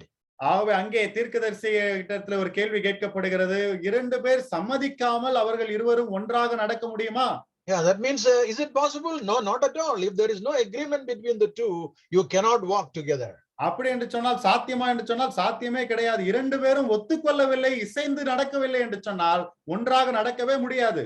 There was no agreement between God and man because of the sin that spoiled their relationship, as we saw right from the Garden of Eden. ஆகவே ஆரம்பத்திலே நாம் அங்கே Eden தோட்டத்திலே பார்த்த வண்ணமாக தேவனுக்கும் மனிதனுக்கும் இடையில இருக்கக்கூடிய அந்த உறவை பாவம் குலைத்து விட்டதனாலே தேவனும் மனிதனும் ஒன்றாக இணைந்து நடக்க முடியாத சூழ்நிலை ஆகிவிட்டது. But we praise God in the fullness of time. Jesus Christ came into this world, suffered, died, and rose again, and thereby made a reconciliation between God and man. ஆகவே ஆனால் கர்த்தருக்கு ஸ்தோத்திரம். கர்த்தராகிய இயேசு கிறிஸ்து காலம் நிறைவேறின போது இந்த பூமிக்கு வந்து வாழ்ந்து மரித்து அடக்கம் பண்ணப்பட்டு அவர் உயிர்த்தெழுந்து தேவனுக்கும் பிதாவுக்கும் மனிதனுக்கும் இருக்கக்கூடிய அந்த பாலத்தை, அந்த பிளவை அங்கே உடைத்து அதை சேர்த்து அவர் ஒப்புரவாக்கி இருக்கிறார். And so if you read in the book of Revelation chapter 2 and verse number 1, ஆகவே வெளிப்படுத்தின விசேஷம் 2வது அதிகாரம் முதல் வசனத்தை நாம் வாசிப்போம் என்று சொன்னால், there we read of the Lord who is walking in the midst of the 7 golden candlesticks, or walking in the midst of the churches. ஆகவே அங்கே நாம் அங்கே பார்க்கும்போது 7 பொன் கொத்து விளக்குகள் மத்தியிலே, அதாவது 7 சபைகளின் மத்தியிலே உலாவக்கூடிய கர்த்தரை குறித்து நாம் வாசிக்கிறோம். That means the Lord is walking among the people of God. அப்படி என்று சொன்னால் தேவன் தேவனுடைய ஜனங்கள் மத்தியிலே நடக்கிறார். What does that mean? அதனுடைய அர்த்தம் என்ன? There is now an agreement. இப்பொழுது ஒரு ஒப்பந்தம், ஒரு காரியத்தை ஒத்துக்கொண்டிருக்கிறார்கள். It is like a new covenant that the Lord has made. இது ஒரு புதிய உடன்படிக்கையை தேவன் இப்பொழுது செய்திருக்கிறார். When two people are walking together, there is fellowship. அவை 2 பேர் ஒன்றாக இணைந்து நடக்கும்போது அங்கே ஐக்கியம் உண்டு. You don't walk with somebody whom you don't talk to, do you? நம்ம யாரும் பேசிக்கொள்ளாத, பேச்சுவார்த்தை இல்லாத ஒரு ஆளோடு கூட சேர்ந்து நடப்புமா? You don't walk with somebody whom you don't like. நமக்கு பிடிக்காத ஒரு நபரோடு கூட சேர்ந்து நாம் நடப்போமா? When you walk together with somebody, you want to talk to that person, you want to hear that person, so there is exchange of ideas and fellowship. ஆகவே ஒருவரோடு கூட நாம் நடக்கும்போது நாம் அந்த நபரோடு கூட பேச பிரியப்படுகிறோம், அவரோடு கூட காரியங்களை கலந்துரையாட பிரியப்படுகிறோம், ஆகவே பல காரியங்களை பகிர்ந்து கொள்கிறோம், அப்படியாக ஐக்கியம் வளர்கிறது. In Hebrews 11 we are told that in verse 4, by faith Enoch walked with God. ஆகவே எபிரேயர் 11வது அதிகாரம் 4வது வசனத்தை நாம் வாசிக்கும் போது விசுவாசத்தினாலே ஏனோக்கு தேவனோடு கூட நடந்தான் என்று வாசிக்கிறோம். So he also exercised faith to walk with God. ஆகவே தேவனோடு கூட நடப்பதற்கு ஏனோக்கு விசுவாசத்தையும் பயிற்சி செய்தான். To live a godly life along with his family, he also lived a life of faith. ஆகவே தேவ பக்தி உள்ள ஒரு வாழ்க்கை வாழ்வதற்காக, தன்னுடைய குடும்பத்தோடு கூட வாழ்வதற்காக அவன் விசுவாச வாழ்க்கையை மேற்கொண்டான். And that is true even today. We need to have this type of a godly living along with our families, not necessarily by what we see around us, but by faith. ஆகவே நாம் தேவ பக்தி உள்ள ஒரு வாழ்க்கை வாழ வேண்டும் என்று சொன்னால், நம்முடைய குடும்பத்தோடு கூட நாம் சேர்ந்து வாழ வேண்டும் என்று சொன்னால், நம்மை சுற்றிலும் இருக்கக்கூடிய காரியங்களினாலே, நாம் பார்க்கிற விஷயங்களினாலே அல்ல, விசுவாசத்தினாலே நாம் அப்படி நடக்க வேண்டும். In 2 Corinthians 5, remember Apostle Paul says in verse 7, we do not walk by sight, but we walk by faith. 2 கொரிந்தியர் 5வது அதிகாரம் 7வது வசனத்திலே நாம் வாசிக்கும் போது, நாம் தரிசித்து நடவாமல் விசுவாசத்தினாலே நடக்கிறோம் என்று சொல்லி அப்போஸ்தலனாகிய பவுல் சொல்கிறார். Yes, how is our faith life today as individuals and as families? நம்முடைய விசுவாச வாழ்க்கை தனிப்பட்ட நிலைமையிலும் குடும்பமாகவும் இன்றைக்கு எப்படி இருக்கிறது? Has not our faith shaken, especially in the recent past when there was so much of uncertainty all around us because of the pandemic? நம்முடைய விசுவாசமானது அசைந்திருக்கவில்லையா? விசேஷமாக இப்பொழுது நடக்கக்கூடிய இந்த நோய் தொற்று காலகட்டத்திலே அநேக காரியங்கள் நாம் எதிர்பார்த்த வண்ணமாய் நடக்காமல் ஒரு நிச்சயமற்ற நிலைமை இருக்கும் போது எந்த அளவுக்கு விசுவாசத்திலே நாம் ஆடி போயிருக்கிறோம். Many people lost their jobs. அநேகர் தங்களுடைய வேலைகளை இழந்து விட்டார்கள். Many people lost their health. அநேகர் தங்களுடைய ஆரோக்கியத்தை இழந்து விட்டார்கள். Many people lost their loved and their near and dear ones. அநேகர் தங்களுக்கு பிரியமானவர்களை, தங்களுடைய அன்புக்குரியவர்களை எல்லாம் வாழ்க்கையில இழந்து விட்டார்கள். Death was staring at our face, so to say.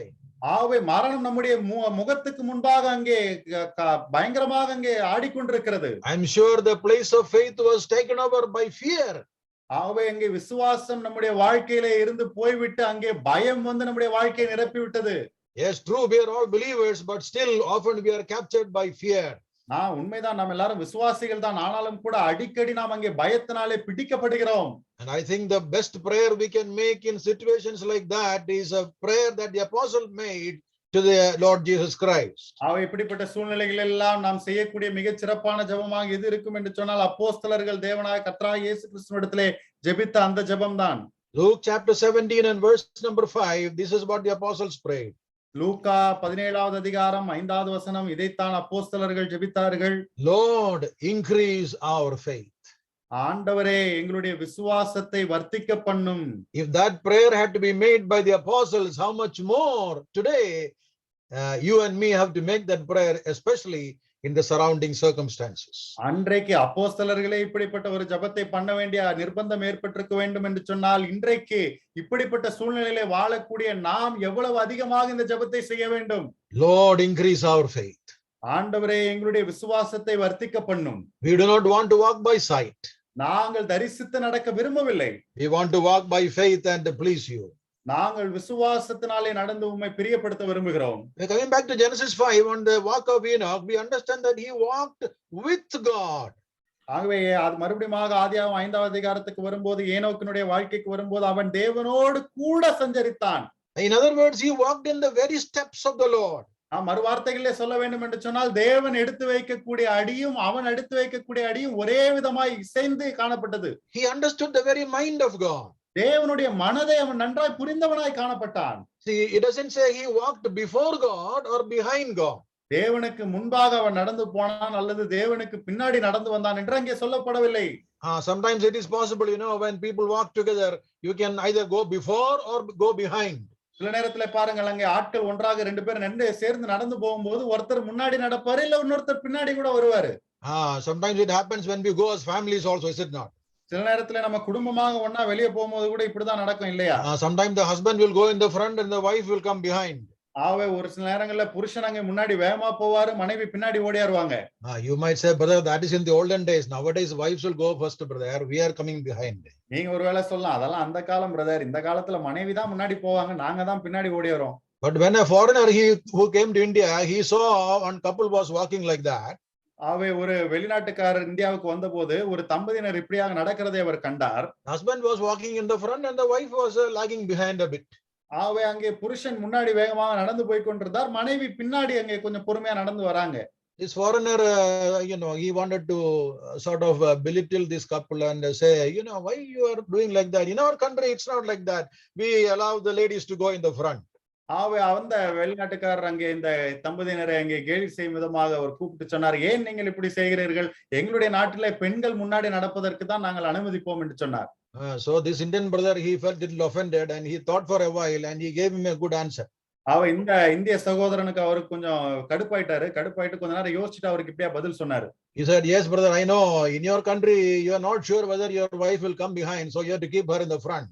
அவர் சொன்னாரு, உங்க நாட்டுல சொல்ல முடியாதுங்க, உங்க மனைவியை பின்னாடி நடக்க விட்டா அவங்க வருவாங்களா பின்னாடின்னு தெரியாது, ஆனால் நீங்க முன்னாடி நடக்க விடுறீங்க போல. In our country we have all faith in our wife, they will come behind us only, I won't go after somebody else. எங்களுடைய நாட்டுல அதற்கான பிரச்சனையே கிடையாது, எங்க மனைவி மேல முழு விசுவாசம் நம்பிக்கை எனக்கு இருக்கு, அவங்க என் பின்னாடி தான் வருவாங்க, வேற யார் பின்னாடியும் போயிட மாட்டாங்க. I hope you have the faith like that, those of you are listening. ஆகவே இங்க கேட்டுக்கொண்டிருக்கக்கூடியவர்கள் எல்லாருக்கும் இப்படிப்பட்ட ஒரு நம்பிக்கை விசுவாசம் இருக்கும் என்று சொல்லுங்க. Anyway, jokes apart, we are talking about Enoch. He was not walking ahead of God or behind God. இந்த ஜோக் எல்லாம் விடுங்க, ஆனால் இந்த காரியத்தை ஏனோக்கை குறித்து நாம் பார்க்கும்போது இவன் தேவனுக்கு முன்பாகவும் நடக்கவில்லை, தேவனுக்கு பின்னாடியே நடக்கல. Now you might ask, what you are saying, brother, walking before God or behind God, what difference it makes? ஒருவேளை நீங்க கேட்கலாம், முன்னாடி நடக்கிறது பின்னாடி நடக்கிறது இதுல என்ன பிரதர் பெரிய வித்தியாசம் ஏற்பட்டு விட போகுது என்று கேட்கலாம். In Psalm 32 there is a verse that we can take here in connection with this. இதோடு கூட சம்பந்தப்பட்ட நிலைமையிலே சங்கீதம் 32 இருந்து ஒரு வசனத்தை நாம் பார்க்கலாம். Psalm 32 and verse 9 says, don't be like the horse or don't be like the mule. வாரினாலும் கடிவாளத்தினாலும் வாய் கட்டப்பட்டால் ஒழிய உன் கிட்ட சேராத புத்தி இல்லா குதிரையை போலவும் கோவேறு கழுதையை போலவும் இருக்க வேண்டாம். குதிரை and கழுதை, horse and the ass both are taken as examples. இங்கே குதிரை கழுதை இந்த 2 காரியங்களும் ஒரு உதாரணமாக எடுத்துக்கொள்ளப்படுகிறது. What is the problem with the horse? இந்த குதிரைக்கு இருக்கக்கூடிய பிரச்சனை என்ன? It is over fast, it goes fast and forward. இது பயங்கர வேகமாக போகும், அப்படியே முன்னாடியே ஓடிக்கொண்டே இருக்கும். You have to slow it down and make it go slow. அதை கொஞ்சம் அப்படியே நிப்பாட்டி கொஞ்சம் நிதானமாக போக வைக்க வேண்டும். What is the problem with the ass? ஆனால் இந்த கழுதையோட இருக்கக்கூடிய பிரச்சனை என்ன? it's always slow. It'll come very, very slow. You have to push and make it go forward. எப்பொழுதும் அது அங்கே மெதுவாக தாமதமாகத்தான் வந்து கொண்டிருக்கும். அதை பின்னாடி இருந்து ஒரு ஆள் தள்ளிட்டே இருக்கணும், அப்பதான் அது போகும் முன்னாடி. Some believers are like horse believers. சில விசுவாசிகள் குதிரை விசுவாசிகளை போல இருக்கிறார்கள். They were oversmart. ரொம்ப கெட்டிக்காரங்க, ரொம்ப வேகமா பண்ணுவாங்க. They will try to sometimes be, more spiritual than God himself. சில நேரங்களிலே தேவனை காட்டிலும் அதிக ஆவிக்குரியவர்களாக இருக்க முயற்சிப்பார்கள். Once Apostle Peter had this problem. When Jesus said, we are going to Jerusalem, I should suffer, die there. Then Peter took him aside and scolded him. No, how can you? He rebuked him, it says. பாருங்கள், ஒரு முறை இங்கே பேதுருவுக்கு கூட இதே பிரச்சனை தான் இருந்தது. அங்கே ஆண்டவராகிய இயேசு கிறிஸ்து அங்கே எருசலேமுக்கு போக வேண்டும், தன்னுடைய மரணத்தை குறித்த காரியங்களை எல்லாம் பேசும்போது பேதுருவுக்கு ரொம்ப கோபம் வந்துருச்சு. ஆண்டவராகிய இயேசு கிறிஸ்துவை தனியா கூட்டு போயிட்டு இதெல்லாம் எப்படி நீங்க பேசலாம்னு சொல்லி ஆண்டவரே கண்டிக்கிறாரு. Look at the audacity of a disciple to, scold or rebuke the master. ஆவே இந்த சீஷனுடைய துணிச்சலை பாருங்கள். ஒரு எஜமானை தனியாக கூட்டிக் கொண்டு போய் அவரையே அங்கே திட்டக்கூடிய விதத்திலே, அவரை கடிந்து கொள்ள விதத்திலே நடந்து கொள்கிறார். The same Peter had the problem in Acts chapter 10 when he saw a blanket with all animals. He was hungry. The Lord said, "Arise, Peter, kill and eat." ஆவே அதே பேதுருவுக்கு தான் நாங்க அப்போஸ்தலர் 10ஆம் அதிகாரத்துல ஒரு பிரச்சனை வந்தது. அங்கே ஒரு துப்பட்டி அங்கே மேலே இருந்து வந்தது. ஆண்டவர் சொல்லுகிறார், இதெல்லாம் அடித்து சாப்பிடு பேதுரு என்று சொல்லுகிறார். And he is telling the Lord, no, I don't eat all unclean animals. அங்கே பேதுரு ஆண்டவர்கிட்ட சொல்ற, இல்ல இந்த மாதிரி விலங்கெல்லாம் நான் மிருகங்கள்லாம் நான் சாப்பிட மாட்டேன். The Lord only is telling you to eat. You are trying to teach some lesson to the Lord also. பாருங்க, இங்க ஆண்டவர் தான் இதை அடித்து சாப்பிடு, இதை பண்ணுன்னு சொல்லி சொல்றாரு. இப்ப ஆண்டவருக்கே இல்லன்னு சொல்லி இவர் ஒரு புது பாடம் கற்பிக்கிறார். Walking with the Lord means understanding the very mind of God and walking in his own steps. ஆகவே தேவனோடு கூட நடப்பது என்று சொன்னால் தேவனுடைய மனதை, அவருடைய சிந்தையை புரிந்து கொண்டு அவரோடு கூட இசைந்து ஒன்றாக நடப்பது. That is why the Lord compared the believers to sheep. He says, my sheep hear my voice and they follow me. ஆகவே தான் ஆண்டவர் அங்கே தன்னுடைய பிள்ளைகளை, விசுவாசிகளை ஆடுகளோடு கூட ஒப்பிட்டு சொன்னார். என்னுடைய ஆடுகள் என்னுடைய சத்தத்தை கேட்டு என்னை பின்பற்றி வரும் என்று சொன்னார். Now our time is going fast, so we need to go a little more faster. What does it really mean to walk with God? ஆகவே நேரம் போய் கொண்டிருக்கிறது, நான் கொஞ்சம் வேகமாக போகிறேன். ஆகவே உண்மையாகவே தேவனோடு கூட நடத்தல் என்று சொன்னால் அதனுடைய அர்த்தம் என்ன?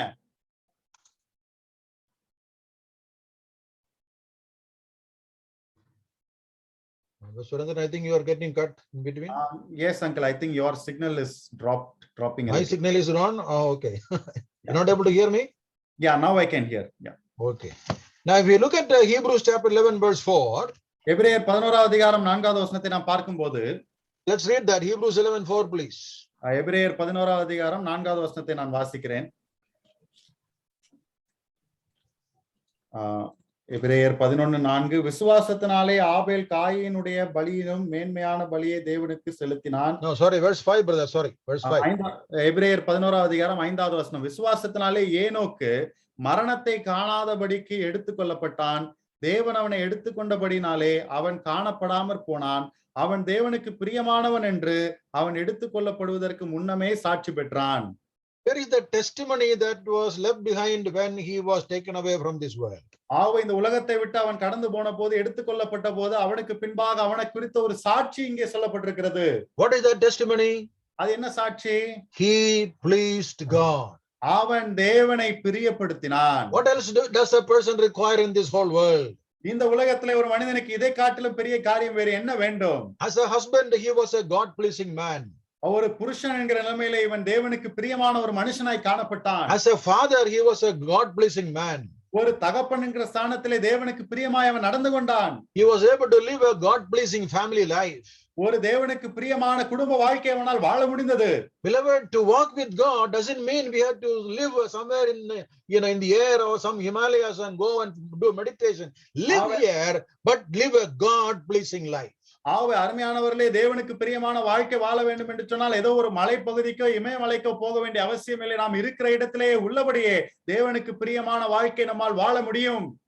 It is good to ask that question to ourselves. Is my life pleasing in the sight of God? ஆகவே இந்த கேள்வியை கேட்பது மிகவும் நலமானதா இருக்கும். என்னுடைய வாழ்க்கை தேவனுடைய பார்வையிலே பிரியமுள்ளதா இருக்கிறதா?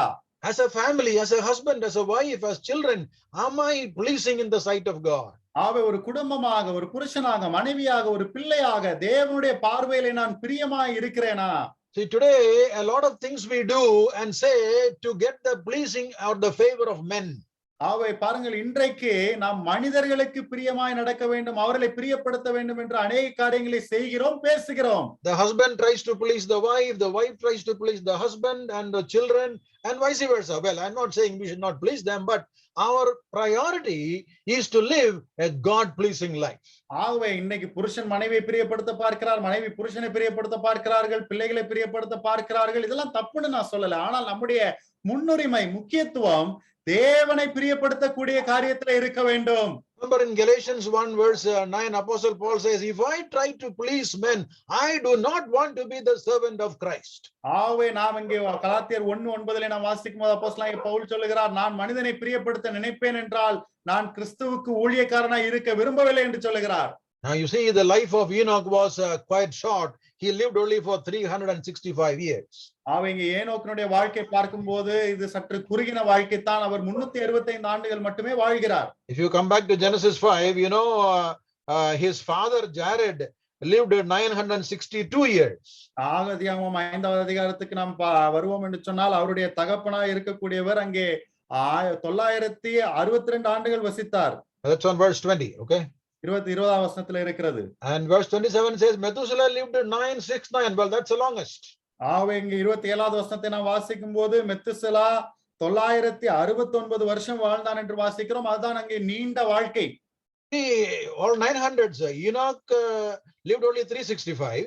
ஆகவே எல்லாரும் அங்க 900 வருஷம் அந்த வரிசையில வந்து கொண்டிருக்கிறார்கள். ஆனால் ஏனோக்கை பார்க்கும்போது 365 வருஷம் தான் வாழ்ந்தார். His father is 962. அவருடைய அப்பா 962 வருஷம். His son Methuselah 969. அவருடைய குமாரனா இருக்கக்கூடிய மெத்துசலா 969 வருஷம். So compared to the contemporary, you know, the life of Enoch was quite short, only 1/3. ஆகவே அந்த காலகட்டத்திலே வாழ்ந்த அந்த மக்களுடைய வாழ்க்கையோடு கூட ஒப்பிட்டு பார்க்கும்போது ஏனோக்கினுடைய வாழ்க்கை 1/3 பகுதி தான் வாழ்ந்தார். If a person lived so short life, what would the people say? ஆகவே அவ்வளவு ஒரு குறுகின வாழ்க்கை தான், குறுகின நாட்கள் தான் ஒரு மனிதன் வாழ்வார் என்று சொன்னால் அவரை சுற்றிலும் இருக்கக்கூடிய மக்கள் என்ன பேசுவாங்க? Oh, I think something wrong, brother. I think God, punished or God judged him. That's why he was taken out so fast. ஏதோ தப்பு நடந்திருக்கு பிரதர், இங்க தேவன் வந்து ஏதோ தண்டிச்சிட்டாரு, ஏதோ தண்டனை கொடுத்துட்டாரு, அதனாலதான் இவர் சீக்கிரமா இங்க இறந்து போயிட்டாரு. Many people think, living a long life is really a blessing. அநேகர் என்ன நினைக்கிறார்கள் என்று சொன்னால் நீண்ட ஆயுசோடு கூட வாழ்ந்தால் அதுதான் பெரிய ஆசீர்வாதம் என்று நினைக்கிறார்கள். One brother said, brother, he crossed century 100. What a real blessed man he is. ஒரு சகோதரன் சொன்னார், அப்பா பிரதர் அவர் 100 வருஷத்தை தாண்டிட்டார், எவ்வளவு ஆசீர்வதிக்கப்பட்ட மனுஷன் இவர் என்றார். Jared lived 962 years. அவங்க யாரேதுவை பார்க்கும்போது 962 வருஷம் வாழ்ந்தார். But nothing is mentioned about him other than the fact that he had a wife and children and grandchildren. That's all. ஆனால் அவரை குறித்து வேற ஒன்றும் சொல்லப்படவில்லை. அவருக்கு மனைவி இருந்தாங்க, பிள்ளைங்க இருந்தாங்க, பேர பிள்ளைங்க இருந்தாங்க, அவ்வளவுதான். அதை பத்தி வேற ஒன்றும் இல்ல. Same thing true about Methuselah also. அதேதான் மெத்துசலாவை குறித்தும். He had a wife, children and grandchildren. அவருக்கு மனைவி இருந்தாங்க, பிள்ளைங்க இருந்தாங்க, பேர பிள்ளைங்க இருந்தாங்க, But அவ்வளவுதான். here is a man who lived short in the eyes of father or son. He lived short. ஆனால் இங்கே ஒரு மனிதனை பார்க்கும்போது இவன் குறுகின வாழ்க்கை தான் வாழ்ந்திருக்கிறான். அப்பாவோடு ஒப்பிட்டாலும் சரி, பிள்ளையோடு ஒப்பிட்டாலும் சரி. But then what qualifies his life is that he was a God-pleasing man. ஆனால் அவனுடைய வாழ்க்கையை தகுதியுள்ள வாழ்க்கையாக மாற்றுகிற காரியம் என்னவென்று சொன்னால் இவன் தேவனை பிரியப்படுத்தக்கூடிய ஒரு மனுஷன். Oh, he walked with God in the midst of a society that was not walking with God. ஆகவே தேவனோடு கூட நடக்காத ஒரு சமுதாயத்தின் மத்தியிலே இவன் தேவனோடு கூட நடந்தான். The world at that time was living a very ungodly life. ஆகவே அந்த காலகட்டத்தில் இருந்த உலகமானது, அந்த உலக மக்கள் மிகவும் தெய்வபக்தி அற்ற ஒரு மோசமான வாழ்க்கை வாழ்ந்து கொண்டிருந்தார்கள். Enoch and his family, they lived a separated life. ஆனால் ஏனோக்கையும் அவருடைய குடும்பத்தையும் பார்க்கும்போது அவர்கள் பிரித்தெடுக்கப்பட்ட வாழ்க்கை வாழ்ந்து The கொண்டிருந்தார்கள். world around him were trying to please themselves, living in the pleasures of sin. அவரை சுற்றிலும் இருக்கக்கூடிய இந்த உலகத்தை பார்க்கும்போது அவர்கள் அவர்களுக்காகவே இந்த பாவ இச்சையின் சந்தோஷத்திலே அவர்கள் திளைத்து வாழ்ந்து கொண்டிருந்தார்கள். But Enoch and the family, they realized the need of living a separated and a godly life. ஆனால் ஏனோக்கும் அவனுடைய குடும்பத்தை பார்க்கும்போது தேவனுக்கென்று பிரித்தெடுக்கப்பட்ட ஒரு தெய்வ பக்தி உள்ள குடும்ப வாழ்க்கை வாழ வேண்டும் என்கிற அவசியத்தை உணர்ந்திருந்தார்கள். Beloved, godliness and worldliness cannot go together. ஆகவே அருமையானவர்களே, தெய்வ பக்தியும் உலகமயமான வாழ்க்கையும் ஒன்றாக இணைந்து போக முடியாது. Today, many of our people think, we can have a good balance, brother. A little bit of the world, a little bit of the Lord, we can balance. இன்றைக்கு அநேக நம்முடைய ஆட்கள் நினைக்கிறார்கள், இது இரண்டு காரியத்துக்கும் இடையிலே நாம் அப்படியே இங்க ரெண்டையும் சவாரி செய்யலாம் நினைக்கிறார்கள். கொஞ்சம் உலகம், கொஞ்சம் ஆண்டவர் சேர்த்து சவாரி பண்ணலாம்னு பாக்குறாங்க. An example of Enoch is that godliness is opposed to worldliness. ஆனால் ஏனோக்கினுடைய உதாரணத்தை நாம் பார்க்கும்போது தெய்வ பக்தியானது உலக மயத்துக்கு முற்றிலும் எதிரானதாக இருக்கிறது. How long you live is not very important. ஆகவே நீங்கள் எவ்வளவு நீண்ட ஆண்டுகள் வாழ்க்கை வாழுகிறீர்கள் என்பது அல்ல முக்கியம். Especially in the recent context of the pandemic, we know many young people, who are fruitful and who are very promising people, they were taken out of life. விசேஷமாக இந்த சமீபத்திலே வந்த இந்த நோய் தொற்று காலகட்டத்திலே நம்முடைய மத்தியில இருக்கக்கூடிய அநேக வாலிபர்கள், மிகவும் சிறப்பாக செயல்பட்டவர்கள், ஊழிய வாஞ்சை உள்ளவர்கள், வைராக்கியமானவர்கள், அவர்கள் கூட வாழ்க்கையை இழந்தவர்கள் போய்விட்டார்கள். Many people who are not of much use and not doing much, they are still left behind. ஆனால் இன்னைக்கு பார்க்கும்போது எந்த விதமான ஒரு பிரயோஜனமும் இல்லாமல் ஏனோதானோ என்று வாழ்ந்து கொண்டிருக்கக்கூடிய எவ்வளவு பேர் உயிரோட தான் இருக்காங்க. The point is, how long you live is not very important. How well you live is very important. ஆகவே காரியம் என்னவென்று சொன்னால், எவ்வளவு நீண்ட ஆண்டுகள் நாம் வாழ்கிறோம் என்பது அல்ல முக்கியம், நாம் எவ்வளவு சிறப்பாக நம்முடைய வாழ்க்கையை வாழ்கிறோம் என்பதுதான் முக்கியம். 300 years Enoch walked with God, even after he had a family. அவை ஏனோக்கை பார்க்கும்போது 300 ஆண்டுகள் அவன் தேவனோடு கூட சஞ்சரிக்கிறான். குடும்பம் ஒன்று வந்த பிற்பாடும் கூட அவன் தேவனோடு நடக்கிறான். Every day was getting him closer and closer to God. ஒவ்வொரு நாளும் அவனை தேவனோடு கூட நெருக்கமாக அவன் இணைந்து கொண்டே நடக்கிறான். In verse 24 we read from Genesis 5, he was not found. ஆகவே ஆதியாகமம் 5ஆம் அதிகாரம் 24வது வசனத்தை நாம் வாசிக்கும் போது அவன் காணப்படாமற் போனான் என்று வாசிக்கிறோம். That means one fine morning when they got up, Enoch was not found in the bed. அப்படி என்று சொன்னால் திடீரென்று ஒரு நாள் காலையிலே எங்க ஆட்கள் எழுந்து பார்க்கும்போது ஏனோக்கை படுக்கையிலே காணவில்லை. Mrs. Enoch would have said, what happened? She must have searched all the place. ஆகவே அவனுடைய மனைவி அங்குமிங்குமாக தேடி இருப்பார்கள், என்ன ஆச்சு இவரை காணவில்லை என்று பார்த்திருப்பார்கள். She would have thought maybe he went for the walk as usual. ஆகவே அவங்க ஒருவேளை நினைச்சிருப்பாங்க, இவர் வழக்கம் போல நடக்கிறதுக்கு போயிருக்காரோன்ட்டு. But after 1 hour, 2 hours, not coming back. ஆனால் 1 மணி நேரம் ஆச்சு, 2 மணி நேரம் ஆச்சு, அவர் திரும்ப வரவில்லை. So she says to Methuselah, my dear son, go and search. Where is your father? Not found. ஆகவே அப்புறம் அவங்க மெத்துசலாவை பார்த்து சொல்லுகிறார்கள், மகனே உங்க அப்பாவை காணவில்லை, போய் அவர் எங்கே இருக்கிறார் என்று தேடி பார். It says not found. That means they searched and not found. அங்கே சொல்லப்படுகிறது என்னவென்று சொன்னால், அவர் காணப்படாமற் போனார் என்று சொல்லும் போது அவர் தேடி இருக்கிறாங்க, அப்புறமா காணல அவரை. One Bible commentator says like this about him. ஒரு வேதாகம விளக்கத்தை எழுதினவர் இப்படியாக ஏனோக்கை குறித்து சொன்னார். Like his name is Mr. Andrew Bonner. He says, he was walking with God for 300 years. அவருடைய பேர் ஆண்ட்ரூ போனர். அவர் சொன்னார், ஏனோக்கு 300 ஆண்டுகள் தேவனோடு கூட நடந்து கொண்டே இருந்தார். And he was getting closer and closer to God. தேவனோடு கூட மிகவும் நெருக்கமாகிக் கொண்டே இருந்தார். And one fine morning God says to Enoch, now your house is far away and my home is near. ஒரு நாள் காலையிலே கர்த்தர் சொன்னார் ஏனோக்கை பார்த்து, இப்பொழுது உன்னுடைய வீடு ரொம்ப தூரத்துல இருக்குப்பா, என்னுடைய வீடு இங்க பக்கத்துல இருக்கு. And so come home. ஆவே வா, வீட்டுக்கு வா. Here is one man who did not taste death but was taken home to be with God.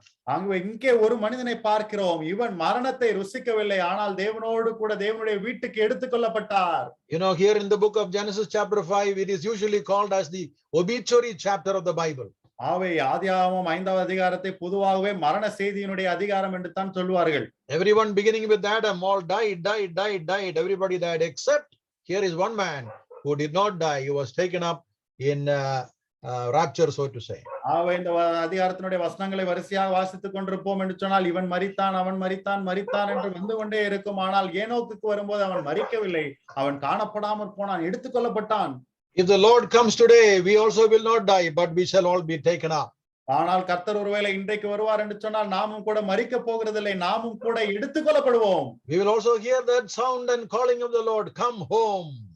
நாமும் கூட கர்த்தருடைய அந்த சத்தத்தை கேட்போம், வீட்டுக்கு வா. Or maybe we may be removed by death, we don't know.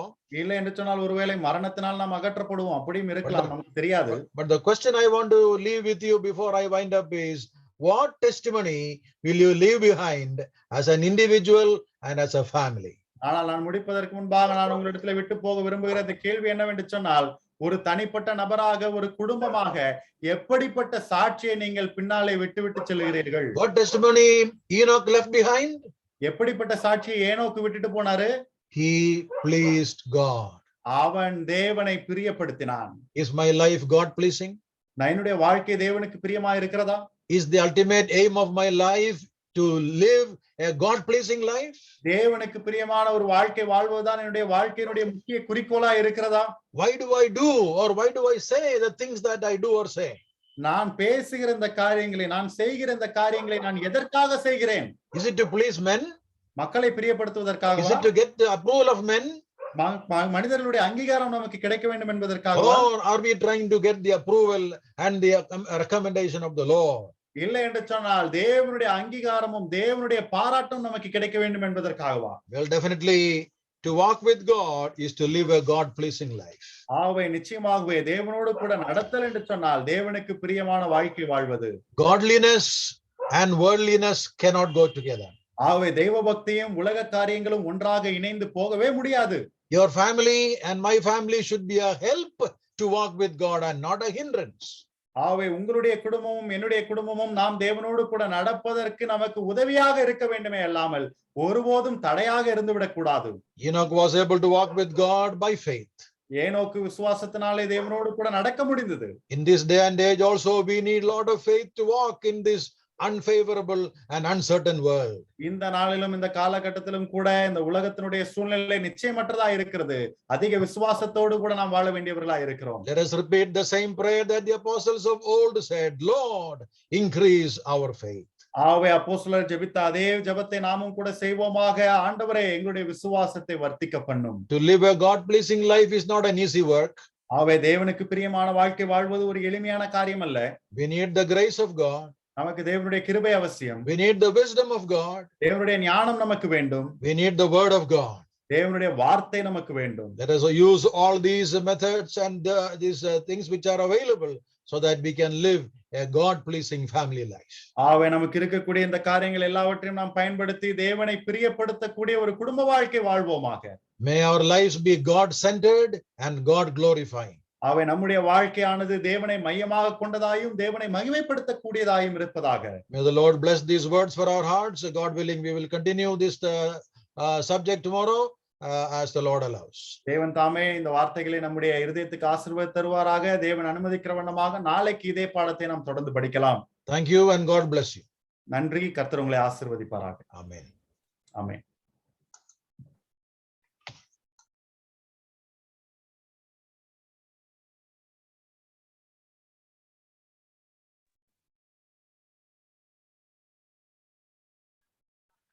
கர்த்தருடைய மகா பரிசுத்த உன்னத நாமம் நம்ம மத்தியிலே தொடர்ந்து மகிமைப்படுவதாக. இதனால கர்த்தருடைய வார்த்தையை தேவன் நமக்கு மிக நேர்த்தியாக சோதர் மூலமா நமக்கு பகிர்ந்து கொடுத்தார். குடும்பம் தேவனால் திட்டமிடப்பட்டது. குடும்பம் அது மதிப்புக்குரியது, கனத்துக்குரியது என்று சொல்லியும், குடும்பத்தில் கிறிஸ்து மையப்பொருளாக காணப்பட வேண்டும் என்று சொல்லியும், குடும்பத்தில் நல்ல ஒரு சாட்சியுள்ள வாழ்க்கை எப்பொழுது நாம் காணப்பட வேண்டும் என்று சொல்லி நல்ல ஒரு முன் உதாரணமாக ஏனோக்கினுடைய குடும்ப வாழ்க்கையும், ஏனோக்கு தேவனோடு கூட சஞ்சரித்தான், தேவனோடு கூட நடந்தான் என்று சொல்லி நாம் கர்த்தருடைய வார்த்தையை கேட்பதற்கு தேவன் நமக்கு கிருபை செய்தார். கடைசியாக 2 விஷயங்களை நாம் அவர் குறிப்பா சொன்ன விஷயங்கள். நம்முடைய குடும்பம் தேவனை பிரியப்படுத்தக்கூடிய ஒரு குடும்பமாக, நம்முடைய குடும்பத்திலே தேவன் மையப்பொருளாக காணப்பட வேண்டும் என்று சொல்லி நாம் பார்த்தோம். எனவே நாம் எவ்வளவு நீண்ட நாட்கள் வாழுகிறோம் என்பதல்ல முக்கியம், நாம் எவ்வளவு சிறப்பாக கர்த்தருக்கு பிரயோஜனமாக வாழ்கிறோம் என்பதை நாம் கவனம் கொண்டு நம்முடைய குடும்பம் கிறிஸ்துவுக்குள்ளாய் கட்டப்படுவதற்கு பலப்படுத்துவதற்கு தேவன் தொடர்ந்து நம்மளை பலப்படுத்துவராக.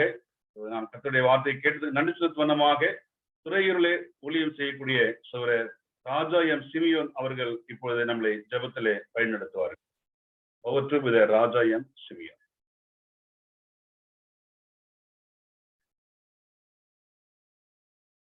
Praise the Lord. Brother, கேக்குதா brother? Yes, brother. Yes. Okay, நாம் ஜெபிப்போம். கிருபையுள்ள பிதாவே, மகிமை மாற்றுகிற இந்த உன்னதமான தெய்வமே, இந்த வேலைக்காக நாங்கள் நன்றியோடு கூட நாங்களும் துதிக்கிறோம், நாம் நாங்கள் ஸ்தோத்திரிக்கிறோம். ஆண்டவரே, இந்த நாளிலும் ஆண்டவரே இப்படியாய் நாங்கள் கூடி வந்து உடைய வசனத்தை கேட்க முடியாய், ஆண்டவரே தியானிக்க முடியாய், ஆண்டவரே நீ காண்பித்த தயவுக்காக, உடைய இரக்கத்திற்காக நன்றியோடு கூட நாங்களும் துதிக்கிறோம், நாம் நாங்கள் ஸ்தோத்திரிக்கிறோம். ஆண்டவரே, இந்த பக்தி இல்லாத ஜனங்கள் மத்தியில ஒரு பக்தியுள்ள வாழ்க்கை வாழ வேண்டும் என்கிற ஆண்டவர் ஒரு தேவ செய்தியை கேட்க முடியாய் நீர் உதவி செய்ததே அதற்காய் நன்றியோடு கூட நாங்களும் துதிக்கிறோம், நாம் நாங்கள் ஸ்தோத்திரிக்கிறோம். ஆண்டவரே விசித்திரமாய் அதுக்கு உதவியாய் அருமையான ஆண்டவரே ஏனோக்குடைய வாழ்க்கையிலிருந்து நாங்கள் ஒரு சில பாடங்களை இந்த நாள் மாலை வேளையில கற்றுக்கொள்ள முடியாய் உதவி செய்ததற்காய் நன்றியோடு கூட நாங்களும் துதிக்கிறோம், நாம் நாங்கள் ஸ்தோத்திரிக்கிறோம். ஆண்டவரே ஏனோக்கு விசுவாசத்தோடு கூட வாழ்ந்தாருன்னு சொல்லி நாங்கள் படிக்கிறோம். அதுபோல ஆண்டவரே ஏனோக்கு உமக்கு பிரியமுள்ள மகனாய் ஆண்டவரே பிரியமுள்ள மக்களாய் வாழ்ந்தார் என்பதை நாங்கள் படிக்கிறோம். ஆண்டவரே இது போல நாங்களும் ஆண்டவரே விசுவாசம் உள்ளவர்களாய் பக்தி உள்ளவர்களாய் ஆண்டவரே பிரியமுள்ளவர்களாய் வாழ வேண்டும் என்று சொல்லி ஆண்டவரை மீண்டும் ஒரு விஷயம் இந்த செய்தியை நாங்கள் கேட்க முடியாய் எங்களுக்கு உதவி செய்ததற்காய் நன்றியோடு கூட நாங்கள் துதிக்கிறோம், நாம் நாங்கள் ஸ்தோத்திரிக்கிறோம். ஆண்டவரே எத்தனை காலம் வாழ்ந்தார் என்பது முக்கியம் இல்லை, ஆண்டவர் எப்படி வாழ்ந்தார் என்பதுதான் நமக்கு முக்கியமா இருக்கிறதை குறித்து நாங்கள் படித்தோம். ஆண்டவர் ஏனோக்குடைய தகப்பன் அதிக வருஷம் வாழ்ந்தார், ஏனோக்குடைய மகன் அதிக வருஷம் வாழ்ந்தார். ஆனால் ஏனோக்கு கொஞ்ச வருஷம் வாழ்ந்தாலும் உமக்கு பிரியமுள்ள மகனாய் வாழ்ந்ததை எண்ணி பார்த்து ஆண்டவரை நன்றியோடு கூட நாங்களும் துதிக்கிறோம், நாம் நாங்கள் ஸ்தோத்திரிக்கிறோம். ஆண்டவரை நாங்களும் கூட ஆண்டவர் எத்தனை வருஷம் வாழ்ந்தது என்பது எங்களுக்கு முக்கியம் அல்ல. ஆண்டவர் எப்படி வாழ்ந்தோம், ஆண்டவர் உமக்கு பிரியமுள்ள மக்களாய் வாழ்ந்தோமா, விசுவாசத்தோடு கூட வாழ்ந்தோமா, மற்றவர்களுக்கு சாட்சியுள்ள நிலைமையிலே வாழ்ந்தோமா, ஆண்டவர் எங்களுடைய குடும்பம் எப்படி வாழ்ந்தது என்பதை ஆண்டவரை நீர் கவனித்து வருவதற்காய் நன்றி. என்னுடைய குடும்பத்தை போல எங்களுடைய குடும்பமும் உமக்கு பிரியமுள்ள குடும்பமாய் வாழ வேண்டுமே, இரக்கம் பாராட்ட முடியாய் தாழ்த்தி ஒப்பு கொடுத்து நாங்கள் வைக்கிறோம். ஆண்டவரை ஒரு நாள் ஆண்டவர் ஏனோக்கு காணப்படாமற் போனான்னு சொல்லி நாங்கள் படிக்கிறோம். ஆண்டவரை மறைந்து போனார் என்று சொல்லி நாங்கள் படிக்கிறோம். ஆண்டவரே நாங்கள் ஒவ்வொரு நாளும் மூக்குள்ளாய் மறைந்து ஆண்டவர் ஒவ்வொரு நாளும் உம்மோடு கூட அனுதினமும் மூக்குள்ளாய் வாழ்ந்து ஆண்டவருடைய நாமத்தை மகிப்படுத்த ஆண்டவர் எங்களுக்கு இரக்கம் பாராட்ட முடியாய் எங்களை தாழ்த்தி ஒப்பு கொடுத்து நாங்கள் அறிவிக்கிறோம். ஆண்டவரே அப்போஸ்தலருடைய ஜெபத்தை போல ஆண்டவரே எங்களுடைய விசுவாசத்தை வர்த்திக்க பண்ணும் சொல்லி ஆண்டவரே அப்போஸ்தலர்கள் ஜெபித்தது போல ஆண்டவரே நாங்களும் கூட இப்போது கூட ஜெபிக்கிறோம், எங்களுடைய விசுவாசத்தை வர்த்திக்க பண்ணுங்க. ஆண்டவரை நாங்கள் இன்னும் உமக்கு பிரியமாய் வாழ வேண்டுமே, எங்களுக்கு உதவி செய்ய முடியாய் எங்களை தாழ்த்தி ஒப்பு கொடுத்து நாங்கள் வைக்கிறோம். விசித்திரமாய் இந்த கூடுகையை ஆண்டவரை நடத்தி தந்த ஒவ்வொரு தேவதாசர்களுக்காய் நன்றி. ஆண்டவரை இந்த நாளிலே நம்முடைய வார்த்தையை பகிர்ந்து கொடுத்த தாசருக்காய் நன்றி. ஆண்டவர் விசித்திரமாய் மொழிபெயர்த்த தாசருக்காய் நன்றி செலுத்துகிறோம். ஆண்டவரை இந்த கூடுகையை காரணமாயிருக்கிற ஆண்டவரை கோடம்பாக்கம் திருச்சபைக்காக அருமையான சகோதரர்கள் எடுக்கிற முயற்சிக்காய் நன்றி செலுத்துகிறோம். அநேகர் வந்து அநேக வசனங்களை கேட்டு பயன்பெற்று வருகிறார்களுக்காய் நன்றி. நாங்களும் கூட கேட்டு பயனடைய பிரயோஜனப்பட எங்களுக்கு உதவி செய்து வருகிற தயவுக்காய் நன்றி. ஒவ்வொரு நாளும் ஆண்டவருடைய உம்மோடு கூட நாங்கள் வாழ வேண்டுமே, இரக்கம் பாராட்டுங்க. உடைய வருகை தாமதிக்கும் முன்னால் நாளை மாலையிலும் கூட ஆண்டவரை நாங்கள் கூடி வந்து உடைய வசனத்தை கேட்கத்தக்கதாக இரக்கம் பாராட்டுங்க. இந்த நாளில் வராதவர்கள் நாளைக்கு இன்னும் அநேக பேர் வந்து கலந்து கொள்ளத்தக்கதாக இரக்கம் பாராட்டுங்க. இந்த நாளிலும் உடைய தாசர்கள் எடுத்து பயன்படுத்தி போல நாளைக்கு உடைய தாசர்கள் எடுத்து பயன்படுத்த முடியாத தாழ்த்தி ஒப்பு கொடுத்து நாங்கள் வைக்கிறோம். எங்களை ஆசீர்வதிங்க, எங்களை பலப்படுத்துங்க. மீதமுள்ள காலங்களெல்லாம் எங்களை ஆண்டு கொண்டு ஆசீர்வித்து வெளியெடுத்த வேண்டும் என்று அருமை இரட்சகராகிய இயேசு கிறிஸ்து மூலமாய் துதி ஸ்தோத்திரங்களையும் ஜெப விண்ணப்பங்களையும் ஒரு கேட்டு படைக்கிறோம் எங்கள் ஜீவன நல்ல பிதாவே, ஆமேன் ஆமேன். என் ஆத்மாவே கர்த்தரை ஸ்தோத்திரி, என் முழு உள்ளமே பரிசுத்த நாமத்தை ஸ்தோத்திரி, என் ஆத்மாவே கர்த்தரை ஸ்தோத்திரி, அவர் செய்த சகல உபகாரங்களையும் மறவாதேயும். ஆமேன் ஆமேன். பிதாவாகிய தேவனுடைய அன்பும் நம்முடைய கர்த்தராகிய இயேசு கிறிஸ்துவின் கிருபையும் பரிசுத்தோட நியக்கமும் இன்றும் என்றும் இந்த வசனத்தை கேட்டு அனைவரோடும் கூட இருப்பதாக. ஆமேன் ஆமேன். Thank you brother, thank you. எனக்கு இந்த நாளிலும் அழைப்பை ஏற்று பங்கு பெற்ற யாவருக்கும் கர்த்தராகிய இயேசு கிறிஸ்து நாமத்திலே நன்றியை தெரிவித்துக் கொள்கிறேன். குறிப்பாக இந்த நாளிலும் ஜெபித்த பாடல்களை பாடின அருமையான கர்த்தருடைய பிள்ளைகளுக்கும் அதோடு கூட கர்த்தருடைய வார்த்தையை பகிர்ந்து கொடுத்த அருமையான தேவ ஊழியர்களுக்கும் மொழிபெயர்த்த அருமையான கர்த்தருடைய தாசருக்கும் இந்த கோடம்பாக்கம் கிறிஸ்துவ சபை மற்றும் ஜெயலம் புக் ஷாப் அந்த மூலமாக நாங்கள் நன்றியை தெரிவித்துக் கொள்கிறோம். நாளைக்கு நாம் இதே நேரத்திலே நாம் ஜெபத்தோடு பங்கெடுப்போம். நம்முடைய குடும்பங்களை கர்த்தருக்குள்ளாக நாம் வெள்ளப்படுத்துவோம். கர்த்தருடைய பரிசுத்த உன்னத நாமம் இன்றும் என்றும் மகிமைப்படுவதாக. ஆமென். Thank you brothers.